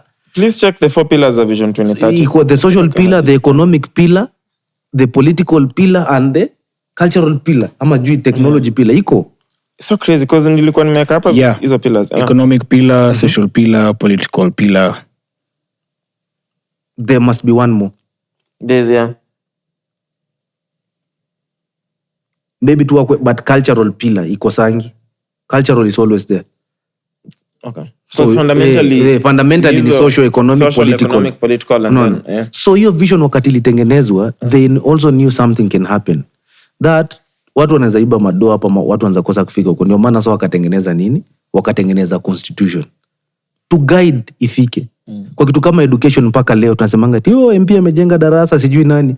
But look at it. If you read the Basic Education Act, I'm always like, so how do you determine this school will need more classes? Political goodwill? No, it has to be in law. Na nikikuja leo ni feel hiyo hata teacher sielewani naye ameamua hata pia kampani yangu hiyo deal. Wacha kujenga. Kaa huko hata nitapeleka hii kitu hiyo shule nyingine. So what happens? That's why we are even pushing for the so wanasema in Kenya they say the policy ya ministry inasema student teacher ratio ni 1:40, one teacher 40 students, right? So iko kwa Basic Education Act, meaning it's not enforceable. I think it's still a lot though. Yes. Even imagine now 40 students into one teacher. How can you even give priority? Now you go to private schools, it's one teacher 25 students. So even by basis of student teacher ratio, the ones who are economically they are already advantaged, right? Now the only way we can ensure that we have enough classrooms ni ku ensure that the basic student teacher ratio iko in law, so that tukikuja tunauliza like kwa nini hii shule iko na watoto 42 kwa class. So that's a need for a new class, so automatically ma classes zitajengwa. You see, we have not created a need and an urgency ya classes kujengwa, so tunasema okay, tumesema 1:40. Hey, sasa hata hawa hawana hiyo classroom, wanasomea chini ya mti. So will we say that 40 teachers, 40 students and one teacher under a tree? Under chini ya mti. So like now, nyinyi mtasomea chini ya acacia, nyinyi chini ya neem tree. No? Kinyesha sasa hawezi itakuwa, you know. You see? Yeah. So once those things are done, are embedded in law, we are able to enforce. But tusipo think that deeply, tutabaki tukishout 0 term, 10 term, 5 term, 1 term. So tulirudi huko tukisema una votingi ndio ufanye nini? Tuna vote so that these people can go and ensure the student teacher ratio in Kenya is 1:40, inaimewekwa kwa Basic Education Act. Tuna vote this person in so that aende ya make sure Katiba ni a fully mandatory and examinable subject. Yeah. Tuna vote huyu jamaa ndio akifika huko a make sure like kuna chronic disease fund. In fact hata kama kuna EKIF bado itoshi, but tuna vote huyu jamaa ndio ende aangalie hii SHA ili focus on what is SHA communist or capitalist in nature. We need to know, because we need to know how SHA works, because you have to tell us the philosophy behind it. Is it you want to provide health for all, or you want to provide health for those who can pay? We need to know, like, what was the basis? What was the philosophy behind it? Because the technology is so good. Ukiangalia the tech is so good. But what was the philosophy behind it?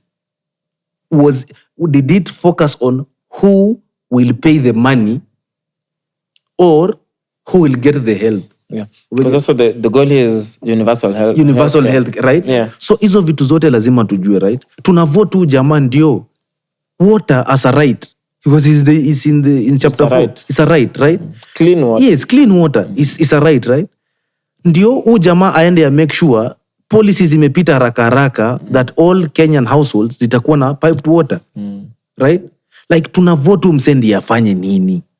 Tuna vote jamaa ndio akienda huko afanye clear oversight ya county, not even a single shilling can be lost. So as we are doing that, tumesema Kenyanism is family prosperity, sindio? Na tukasema tuna avoid sana watu wasikue wako desperate, wale wenye labda wako ambitious. Now I usually trace history ya wasanii, how they change with their lyrics. Nikisikizanga wakadinali ile time na saa hii, I get contradicting statements, right? Okay. So ska ukisikiza siku hizi mostly anasemanga, sijui bro aliniambia, sijui nani demo aliniambia, sijui what if we lose it all, nikamwambia tema hiyo mate. Si ndio? Amehang na ndukibe sana. But sasa ukisikiza hiyo ile song yake, hizo masong zao za kitambo, kuna place yao sema, I always listen to that song and I'm like, I really feel you, man. I know this feeling, like that song. What does he say? Anasemanga, swali bado moja tutapenya lini. Swali bado like that is so honest. That reflects Unasikianga msanii ni kioo cha jamii. He was reflecting the desperateness in the informal sector. So people think that informal sectors are only in Nairobi. The informal sectors are not in Nairobi only. Hata Ocha, like I keep telling people that there is no big difference between Kitale and Nairobi and Kisumu. In fact, huko ni tougher because the opportunities are so less. Umeona? Huko una suffer in dignity, but also kupenya ni ngumu. Umeona? So nikisikizanga kitu I'm like, but nikisikia sasa vile anaendelea, anasemanga kama kwa live anasemanga ndani ya 110 na nawapita kaza NASCAR. I'm like, Buddha, you made it, Joe. Hadi unajua NASCAR. It is Kadia meche. It is Kadia meche. Kwani utadunini sagodi akikubless, right? So I'm always like, you are showing economic progress. But what about that guy that is not as talented, not as educated, na anaresonate na music yako? Anaresonate because unampea hope. Now we don't want to give people hope. Unaonaga watu wanaona ati hakau ni skabu hata mimi sina haraka na life. I'm like, but hiyo akiwa hiyo time unamwona hiyo kwa hiyo picha, he was actively pushing himself, right? So wewe mwenye hauna hiyo opportunity ya kujipush hivyo, the government should bring it to you. So Kenyanism is family prosperity. What is family prosperity? When things are working socially, economically, politically, and culturally. All those things are in the Constitution and Vision 2030. So Kenyanism, we can conclude by saying, is constitutionalism. That tutaishi fiti as a republic only if we follow that constitution. Yeah. And that's it. So if you have... So one of the best constitutions that also guarantees independence of institutions. Yes. Then how come... Gap iko wapi? Because things are not happening as they're supposed to be, and no one is being held accountable. And how do we fix that? Because everything is in the Constitution. We go back to SIMDOP. You cannot carry what you don't know. The people who are supposed... Remember, the philosophy, quality, and everything that government does is a direct reflection of who you are. Because remember, the few are a representation of many. So, because we have not shown the country where to derive all our existence or all our rules of existence, sini wachache wanajua. Na hata wachache wenye wanajua wajui sana. I keep telling people, hate is not a ground for prosecution or persecution. I can say that. Unauliza mtu like, mbona haurate Chaxy? Mi umchukia tu. Like, hate is not a qualification for anything. Like, like mi spendi nywele yake anakaanga aje. Nilikuwa na watch videos za nonini zamani. Za zamani, alafu I saw something kwa intro ya manzi wa Nairobi. Si wanaulizango, wanakuwa kwa street wanauliza wase like, unafilaje kuhusu nini na mziki. Alafu nasema, napenda style yake ni innovative. Alafu kuna demu sema, mimi ni mbambaki. Mbambaka aje kama mtoto. You see? So hate, anasema, like, ana reason. Ni emotional. Ni emotional, right? So, you have to realize that there are people in government who know things. No matter how much you hate them, they know things. So the only point of engaging them is also if you know. Yes. Otherwise, they'll always be ahead. That's why 2024 will remain a historic moment that it can never be recreated again because people came out and said, we know. That's why kina Zia, alikuwa ndoa Mike your time? Mike Mushiri. Mike. Zia currently. Yes. He could translate it. Because he knew it. You cannot translate what you don't know. Yeah. Right? You remember that Tanzanian game warden mwenye alikuwa na... Ana translate. Alikuwa anadanganya ule mzungu. Imagine man, like imagine. I remember that. That's exactly. I remember that. Umetuma huko MP, alafu unaambia mbona interpretie kitu inasema aje. Anakuja anasema, wamesema sasa watu wetu this time mnahama huko. Woi. But nobody said that. You see? So MPs are representatives. A representative is exactly like you in quality, mindset, and the quality of mindset na kila kitu because he's a representative. That's why we say the representatives of the teachers union should be teachers. We cannot say that sasa Chaxy tumeamua onwards nani ndiye atakuwa mkubwa wenu as the Podcasters Association of Kenya. Gen Z Goliath. Oh, Gen Z Goliath. So is it like he has no competence? And his competence has not. That's why constitution isema qualification and suitability. That yani you can be qualified. Tunaangalia but not suitable. like so tuko zile za Chaxy yenyewe tunaona yenyewe umequalify lakini bana hizi scandals jo. Sasa you are not suitable. You're not fit for office. Sasa if children are not taught that in school, do you know how Rwanda got where it is today? After the genocide, they started teaching it in school. Yes. It's called the Torero. They even have a whole month. Yes. Commemorated. Yes. So that they never forget. That's not even in the Bible. Hata in the Quran. Unasikia sijui the reason why they go to Mecca is because huko ndio Muhammad alikuwa huko the last time akipeana the last sermon. So that's why we go there. As in, they mark it with a day or with a culture so that we don't forget. Right?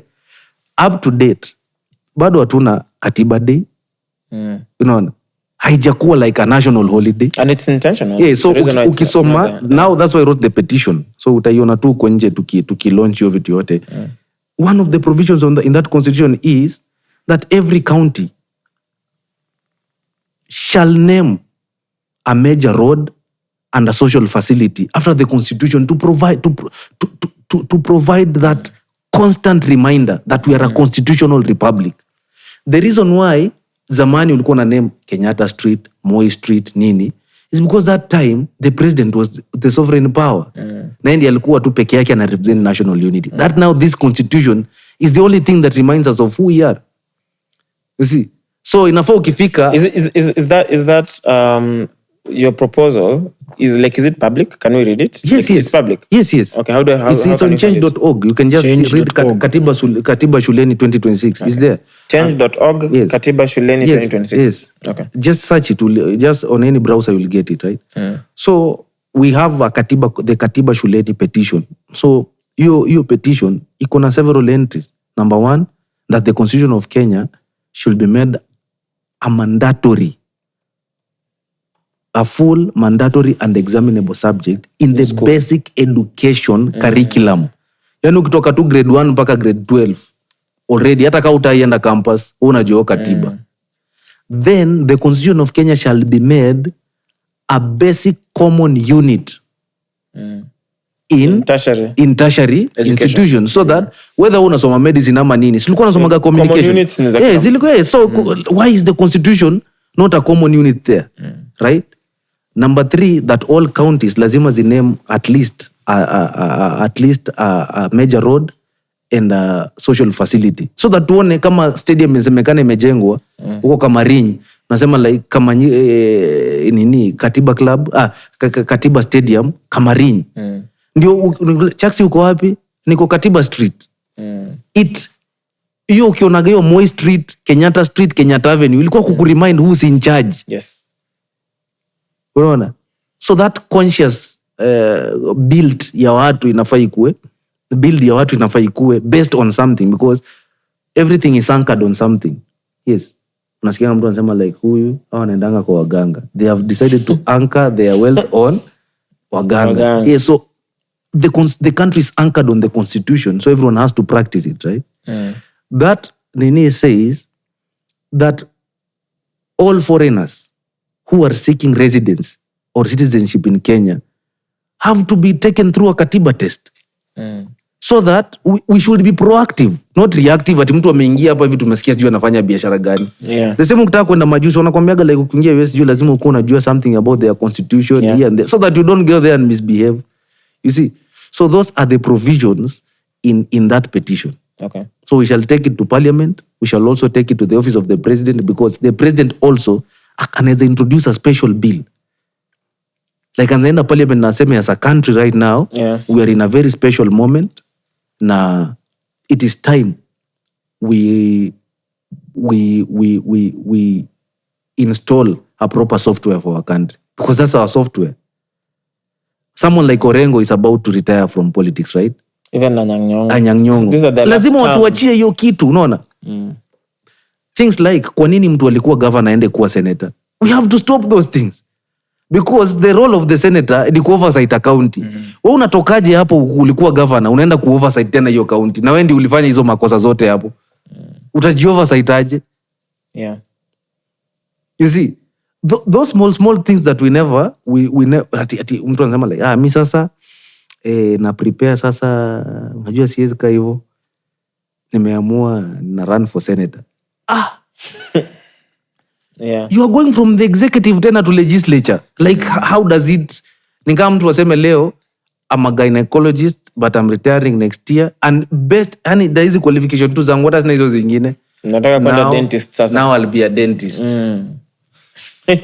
You see, so those things really matter. Like tuangalie time yetu tunataka aje. Time yetu kama uliserve in the executive due to competence reasons. Now, Orengo, to me, should never have been a governor. Because the spirit of bettering the nation never stops. He's one of the brightest legislators we've ever had. Yes. You see? So, right, that's what unaona ukimsikiza akiongea as a governor. Ukimsikiza kwa speech zenye ni mambo ya county. You're like, na bo. Anaongelea mambo ya nuclear. Lakini hizi vitu zingine. Akikuja aseme, we shall not be intimidated. You're like, sasa ameongea. Nikao leo Sifuna akuwe governor. Sasa ati governor wa Nairobi anaitwa Edwin Sifuna. You're like, sasa Sifuna, wewe na kazi yako ni kuangalia makosa kila time utafanya aje. Unaona? Umejiweka kwa position ya kutengeneza position. Unaona? So angalia like sana like tuangalie how do we want things to happen during our time. Yeah. Basically that's it.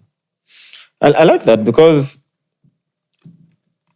like you said, if all of us understood the law and the constitution, then hizi vitu zote zingekuwa zina happen.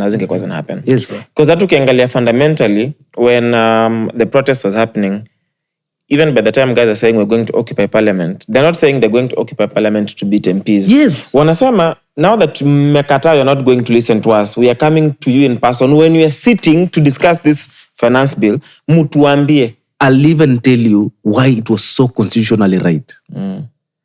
The power, ukisoma article 1-2 inasema, yeah, they power. can donate that power.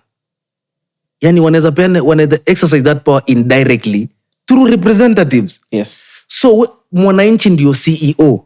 Sasa wewe Chaxy, wewe ndio mwenye hii company, right? Sasa hauko. Umeambiwa sasa mimi niko busy lakini nimewapatia kila kitu, kuna mshahara, kuna nini, so nataka kuona episodes.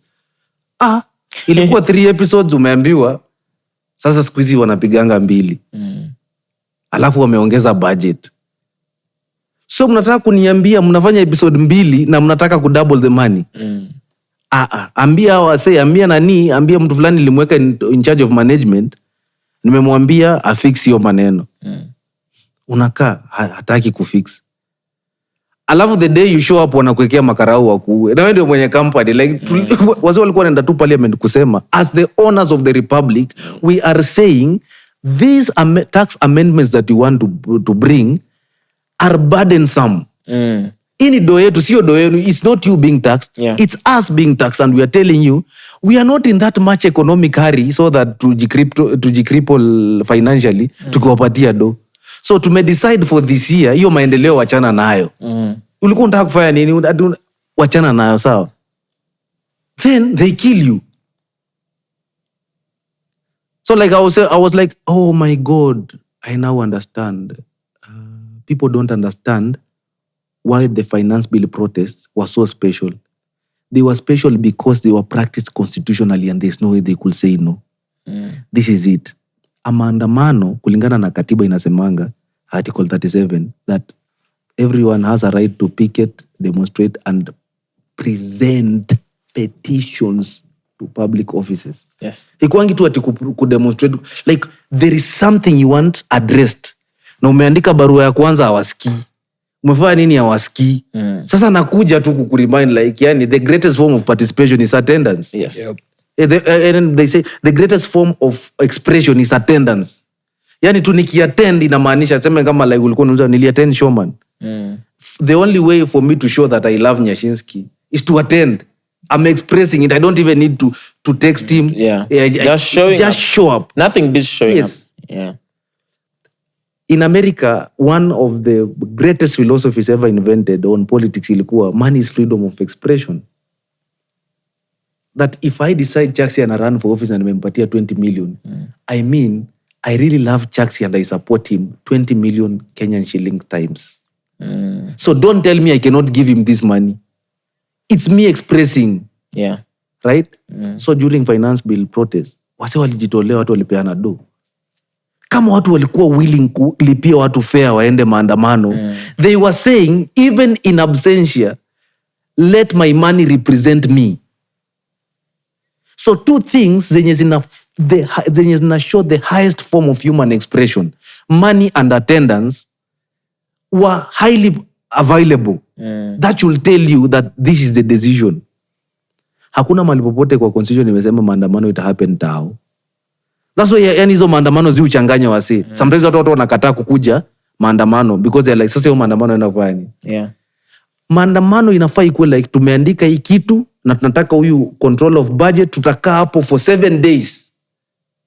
If it needs. Mpaka atuambie exactly hii pesa ilienda wapi. Nepal walienda streets au kutoka. Yes. And things changed. Things changed, unaona. So mkikaa hapo mnaambia Kenyans wengine tuleteeni food. So Wangari Maathai wakati alikuwa anafaitia Karura, they had to be there. Wao kwenda juu kurusha mawe wapi. They were like, hapa hakuna development inaendelea. This is the natural space of the country. Hakuna mtu anakata miti. There is no deforestation happening here. There is no property development. We don't care. Kill us if you want. Now people started going there. Mpaka media ikaenda hapo.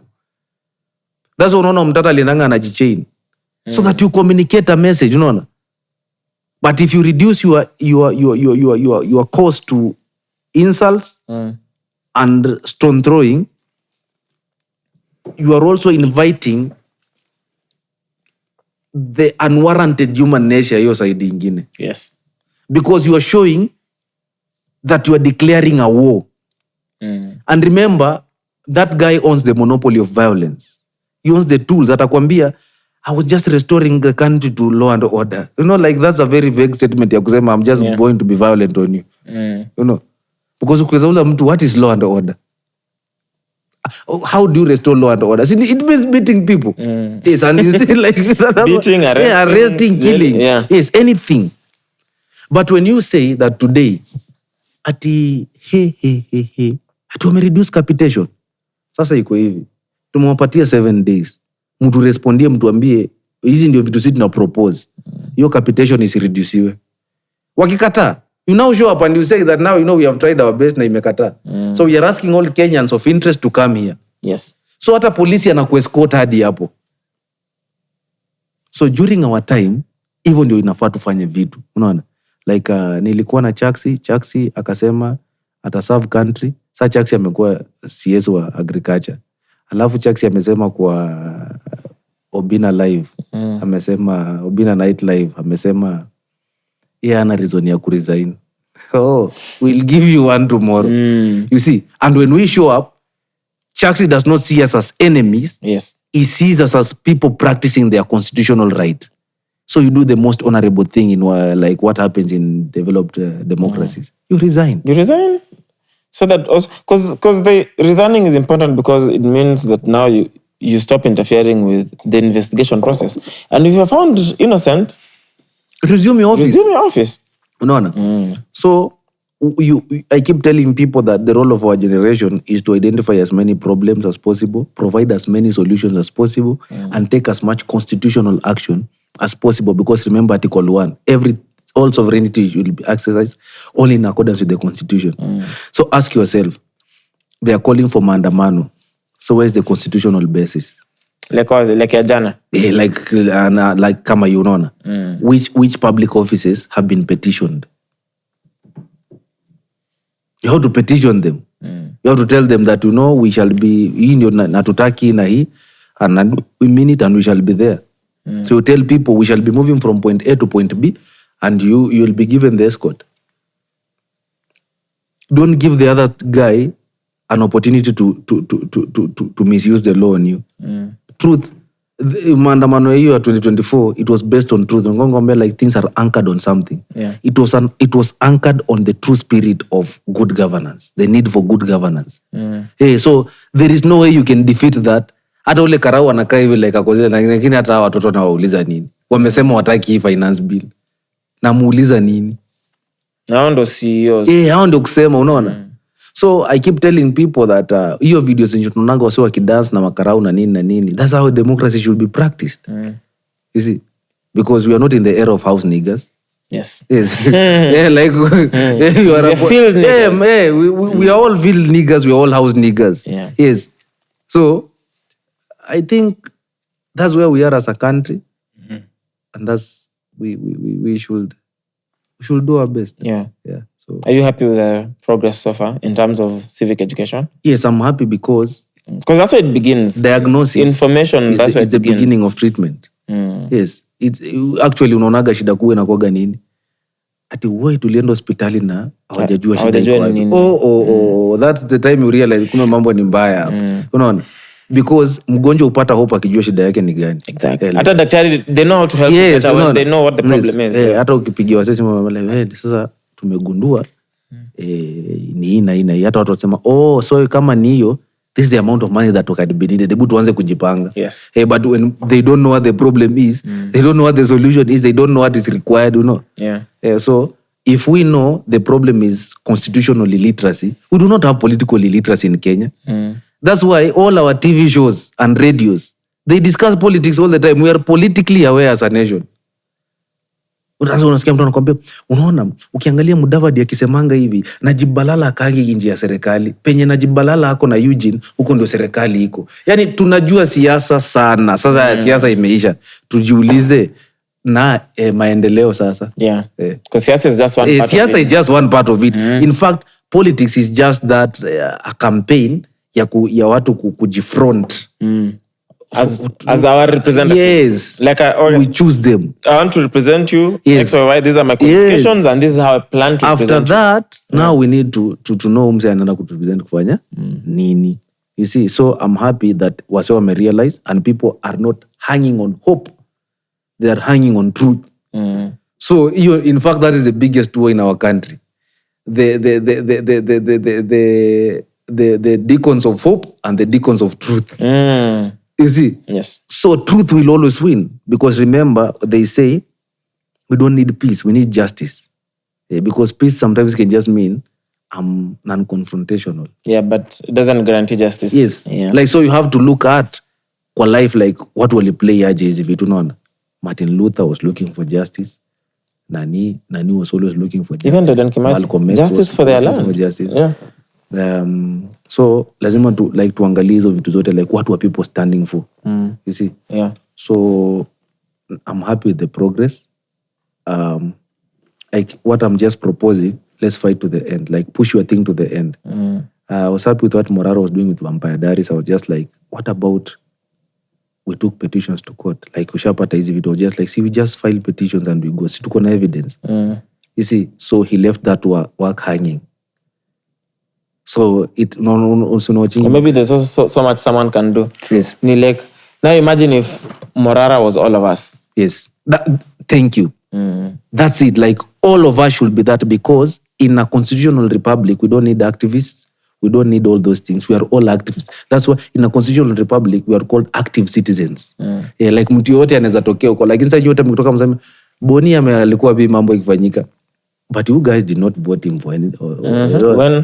When he asked for a vote, you did. You did. So you failing to ask your MP, unaona. It should be, I don't need to wait. Iyo judiciary, si wanatumia public money.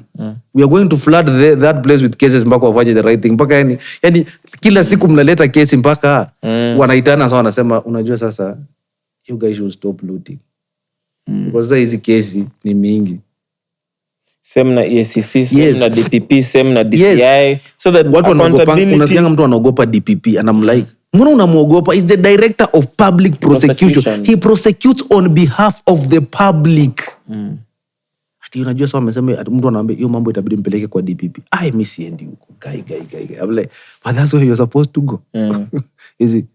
So we are going there slowly by slowly. The most important thing ni kuona the generations supporting each other. At first, they used to trivialize the young people. Their cause, like, I'm happy when I see people like Ademba doing their work. You see, it's part of the conscious awakening. And also being an active citizen. Yes, he's being an activist. Instead of complaining, do something about it. You see, he's not an activist. He's just a citizen saying that, guys, chukue kura. He's being active as a citizen. So those things matter. Also, it's better to study our history to understand like what walikuja before sisi, what were they doing. You see, like I keep studying the similarities between the people. Like, did you know that like I feel something, I don't know if you believe that things are written in stars already, like in the stars. Can you imagine? Almost like destiny. Yes, like Martin Luther was a guy who was so much about peace and integration. Malcolm X was the opposite. It was about separation and violence, like by any means necessary. He was Julius Malema. Yes, but in the end, they start, after alienda Mecca, akaona vile mambo inafanyika. He was like, oh, hata alikuja Kenya by the way. Akaongea, aka-address parliament. After that, akaona, integration is good. But they were both gunned down at the age of 39. So young, man. So young. You see? Now, hizo speeches za Martin Luther, hizo maspeech zake, I have a dream, sijui nini, ndio zilipush, unasikianga kina Jay-Z wanasema black excellence. Yes. It is after those speeches that now those blacks were like, twende sasa. If in whatever we do, let's be so good at it.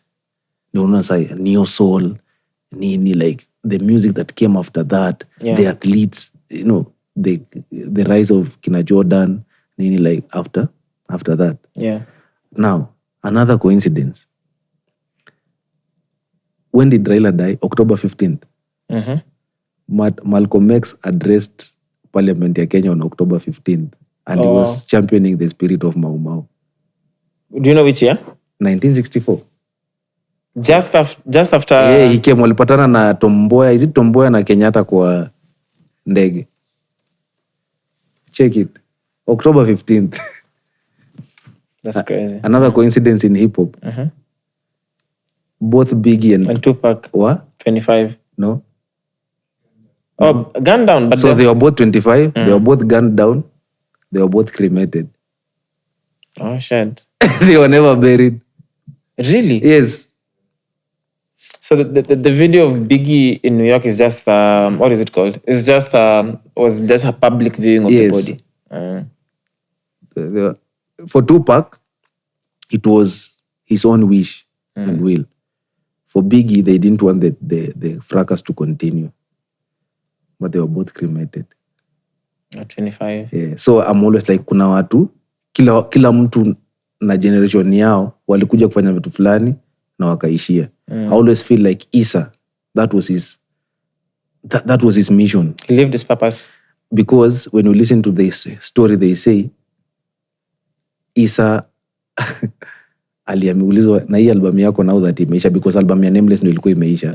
But wakasema Speed amekam nayo, wacha ya Isa kwanza iende. Ya Nameless iende. Ya Nameless kwanza ya waishelf, then ya Isa itoke. Then wakauliza Isa, what's the name of your album? Akawambia atijua atakuja kuambia kesho. Amajua aliwaambia after some time.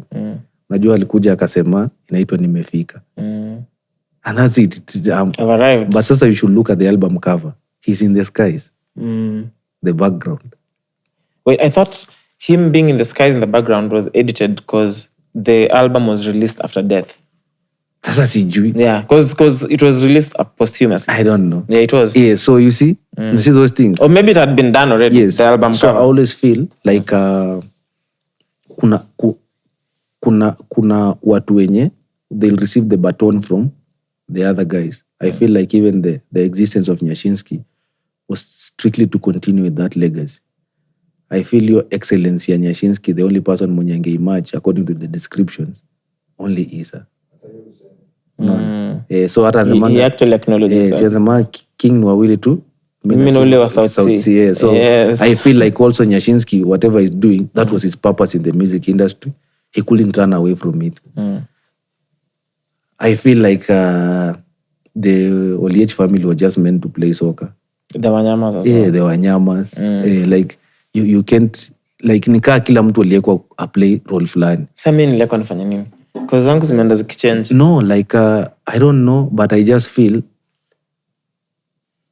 we all have a role to play, and that should humble us. So that's why I'm always like, nobody should take credit of anything. Yeah, we should know that we are just here to do something and go. Yeah. So let us ask ourselves, na hiyo kitu ni nini? Ni nini? So that we don't become passers. Yes, otherwise, like think of Shakespeare. Shakespeare even abandons his family and he goes to be a playwright. Like he knew his purpose. Like yeah. So and he followed through. Yes. Yeah.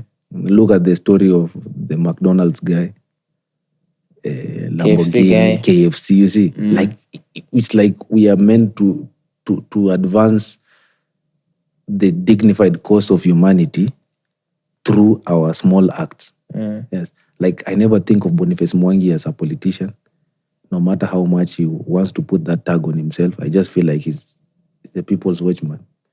Because in his own nature, you need Boni is the necessary evil, the necessary noise. Oh, I feel like that is the necessary noise. Like commercial or not, I don't give a damn. The question is, what role did he play in that space? He made people to know in a time where the constitution didn't favor that you can fight for your rights, right? So I don't think kuna mtu anatokanga apigwe kila siku for money. That would be insane. Ask people the same question. Those guys who say Boni is doing this because he's getting paid. Those are the things I'm like, how much will you be paid to risk your life, literally, and do it over and over? Now, this is where the catch is. Even the evil guys, they are playing their part. Definitely. Yes. So when in the Bible, in the Bible and even the Quran, like when God was mad at his own people for being stupid, complacent, and lazy, he'd give them bad leaders so that you suffer enough to be reasonable. You see? So I feel like everything is timely. We deserve the leaders we have right now so that we can make two choices. Not unasikianga ukisoma books like Isaiah, God tells people, if it's conditional, if my people follow me, but if they don't. Yes. So hata si pia tuko hapo. If my people choose knowledge over ignorance, humility over arrogance, now I decide like we shall fight for our country, the grace of God is there. I'm very sure like Ukiwa Street 2024, the feeling was different.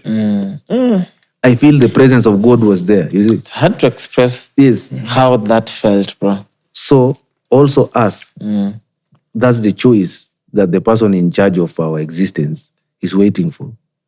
Because there is someone that powers your dreams. There's no way unaamka tu like and you decide like, now, guys, I want to advance. No, there is someone that powers you, right? So I feel that power is also waiting for us to choose. Yeah. Kwa Tears of Joy ya Rick Ross ikianza, there is a speech that says that power is the ability to define phenomena and make it act accordingly. I'm telling you, Chaxy, nilisikia ngoma nikiwa second year. I kept thinking about that thing. Like, then I came to like, whoever defines reality controls everything. So if we let bad people control our reality that we are a poor country, then that's exactly how we shall become. So we have to define our reality. Let us define this phenomena and make it act accordingly. Yeah. You know? So what is this phenomena? It needs time here change. So what changed? Because people think change, that we want change, people think it can only be positive. No, you can also get negative change. Yep. So let us define what kind of change we want, where it is, who will give us this change, why him, why do we need this change, how will we get this change? You see, so we have to go that deeper. Yeah. So also we have to now be wary. Ni nani ametuzunguka? The Bible says, not everyone who says Lord, Lord will see the kingdom of heaven. Yes, right? So sio kila mtu mwenye anasema change and I mean good change. Anza kuwa na mean change ingine. So we have to be wary, tunawaka na kina nani, because energy is everything. You see? So that so na tusikize tu rap like No, I feel like all the answers, rap are has there, all the man. answers. Yeah. And now sasa track called Trust, he says that yani, I think I'll make dough. So I think alikuwa very skeptical. Then he said he did a track called Trust. I said, I need a lawyer I can trust. I did like right now. So all those things we have to I feel like the answers are just there around us. We should just seek more. Keep seeking. And I feel answer iko kwa constitution. True. Rap albums and singles. Still love songs. Yeah, no. Love songs have no. You know, love is an emotion. Fact. Yeah, so and love is confusing. Yeah, so that's why people say that I don't love you, I adore you. Adoration is more real. It comes with respect. I can love you, but I don't respect you. Facts. Yeah. So yeah. Thank you so much, bro. Listen, we keep speaking. I'm cognizant of time. I know you have an entire road trip. How long did it take you to get here? 9 hours. Should be 9 hours. You have another. So now make it 12 because the road is darker. You can't go as fast as you But could now during the the guy day. that's driving me, amelala. Yes, ako sober. Is well At rested. night, the traffic is. Oh yeah, also there's lesser cars. Yeah. Okay. Listen, man. Huh? Before we wrap, I can go through the accounts quickly. Oh yeah, okay, Yeah. cool, for sure. So, national government accounts, yeah. There is the Consolidated Fund, Contingency Fund, Equalisation Fund, Judiciary Fund, Exchequer account. And the county government accounts, kuna County Revenue Fund, County Emergency Fund, Ward Development Fund. And then there's the specialized statutory funds, ikona National Government Constituencies Development Fund, that's the NG-CDF, Financial Inclusion Fund, Hustler Fund, Social Health Insurance Fund, SHIF, and Higher Education Loans Board, HELB. After the last one, I think, ni Petroleum Development Fund and Road Maintenance Levy Fund. Now, Yeah. when you say that, you have, unajua zingine zinaonyeshwa na statutory, Yeah, zingine ni acts of parliament. yeah, So the accounts are only 4. So just say yeah. the 4 public accounts according to the constitution 2010. Hizo Okay. zote zinaona Yeah. kama CDF nini. Yeah. Hizo zote zinatoka kwa consolidated Dated fund. funds, okay. So hizo zingine kama fuel levy nini yote ni by statute. Hiyo ni unasikianga sasa an act of parliament has passed. Yeah. So yeah. Yeah. Thank you so much, bro. I appreciate you. Listen, man, the next time you're in town and you have a bit of time, let me know. Set up another one.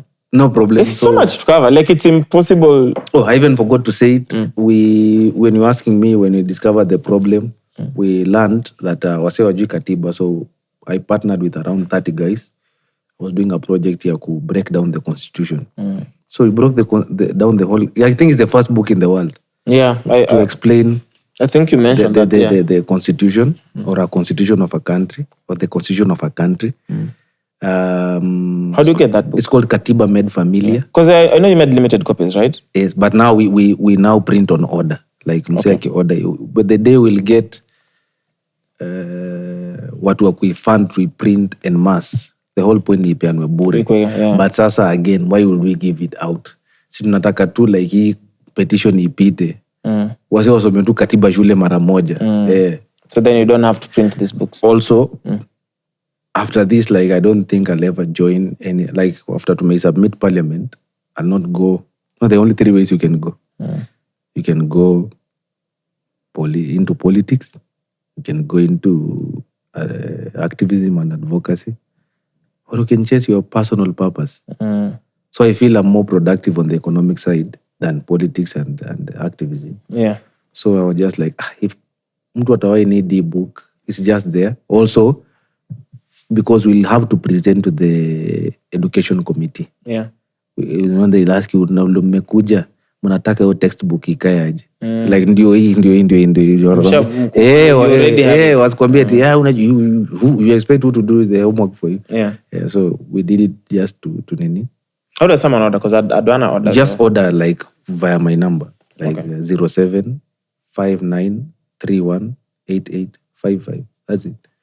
So you don't get too many calls randomly? I get When you calls here and there, but now That's what I was telling you, like I need to wrap up this thing and go. One, I'm very antisocial. Like that's what people don't know about me. I like nakuanga to, like I exist in my own world. Yeah. Those who know. Yeah. You don't want to create like maybe a Google link or something for ease of consolidating orders. So we wanted to stock with Nuria, the bookstore, and then we stock with Hustle Sasa. Because I was going to tell you, we use Hustle Sasa, and then when someone, because the good thing with Hustle Sasa is someone will buy it, and then when they buy it, you print whatever you do and ship. Yes. So already, you're not dealing with, nataka vitabu 10. So kama nandoko unasema 10 books, you get the money in advance. I'll tell you the challenge. Actually, you know, if I say, I was a Hustle Sasa, it ability in work now. One, sometimes I just don't want to pick a call. That's what I mean. Like I don't know where the nervousness comes from. Sometimes like I can see people calling me and I'm like, I don't want to pick. That happens to me all the time. So I'm like, nangojo call and akini text. And okay. Yeah. When he texts, I'm like, no, not calling back now. Yeah. Another thing, I just want to go into my life because unaona uliniuza kani nilienda show man ama nini. Like that's basically my life. Like nilienda hiyo show ikanibamba. Nilisikiza nini zangu niko tu shamba nini. Yeah. So go Hustle Sasa. Because like this is our match for mic check. Yeah. Easy. And everything is on Hustle Sasa. So because if you told guys now call and you say you want a mug, a book, because we have a bunch of items. So Hustle Sasa helps because when an order comes in, unajua ni order ya nini, it gives you all the details. Their location, phone number, email, and then we have a rider who's on standby. So we don't interact with the guys at all. Order comes in, rider fulfills. The other challenge I faced, ilikuwa like, msera nipigia simu watu 1. Ndio hiyo sasa. Sasa like, aniambia. Na ana go straight to the point. Hata niulizi kani nimelala ama nini. Bro, mimi nakwambia mali tumefika na hii country. I'm like, bro, it's 1 a.m. It's 1 a.m. Joe, like, exactly. You see? So I was like, no. Yeah, so also like I had to understand the cost of every cost has a cost. So I came to ask myself, so what is the cost ya kufanya kitu a new one? Isolation. Because there are people who mistake me for a politician.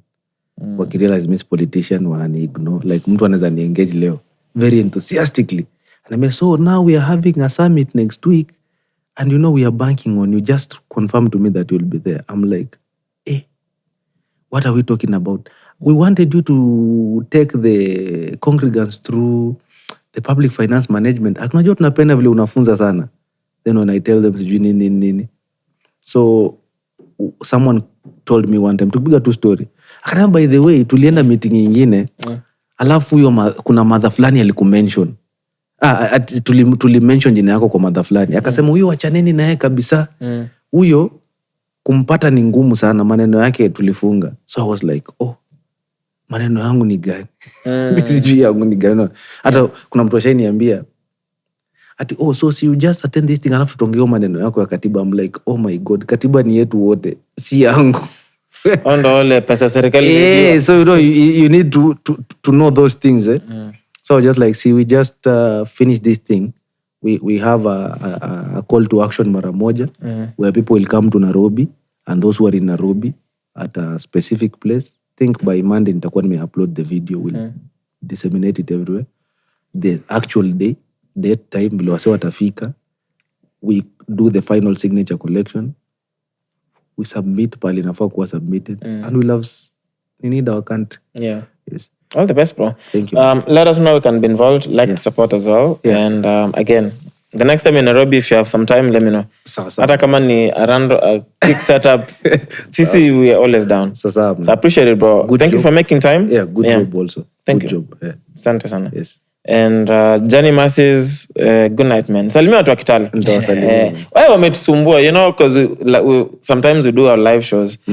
And I know for a fact our fans in Kitale wametu request sana. Let me tell you, the difference between Kitale and Nairobi is just distance. Kitale is just wase tu wamechanuka tu kaa Nairobi.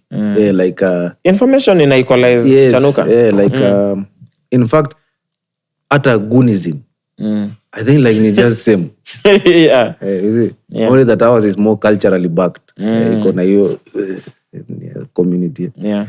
But Kitale is just like Nairobi. Yeah. We make a stop. We'll come soon. Thank you, man. Thank you, brother. Kikuja, I'll host you guys. For sure, I got you. Yeah. All right, good night, man. Good night. Woo. That was nice. That was fire. Very informative. Take picture.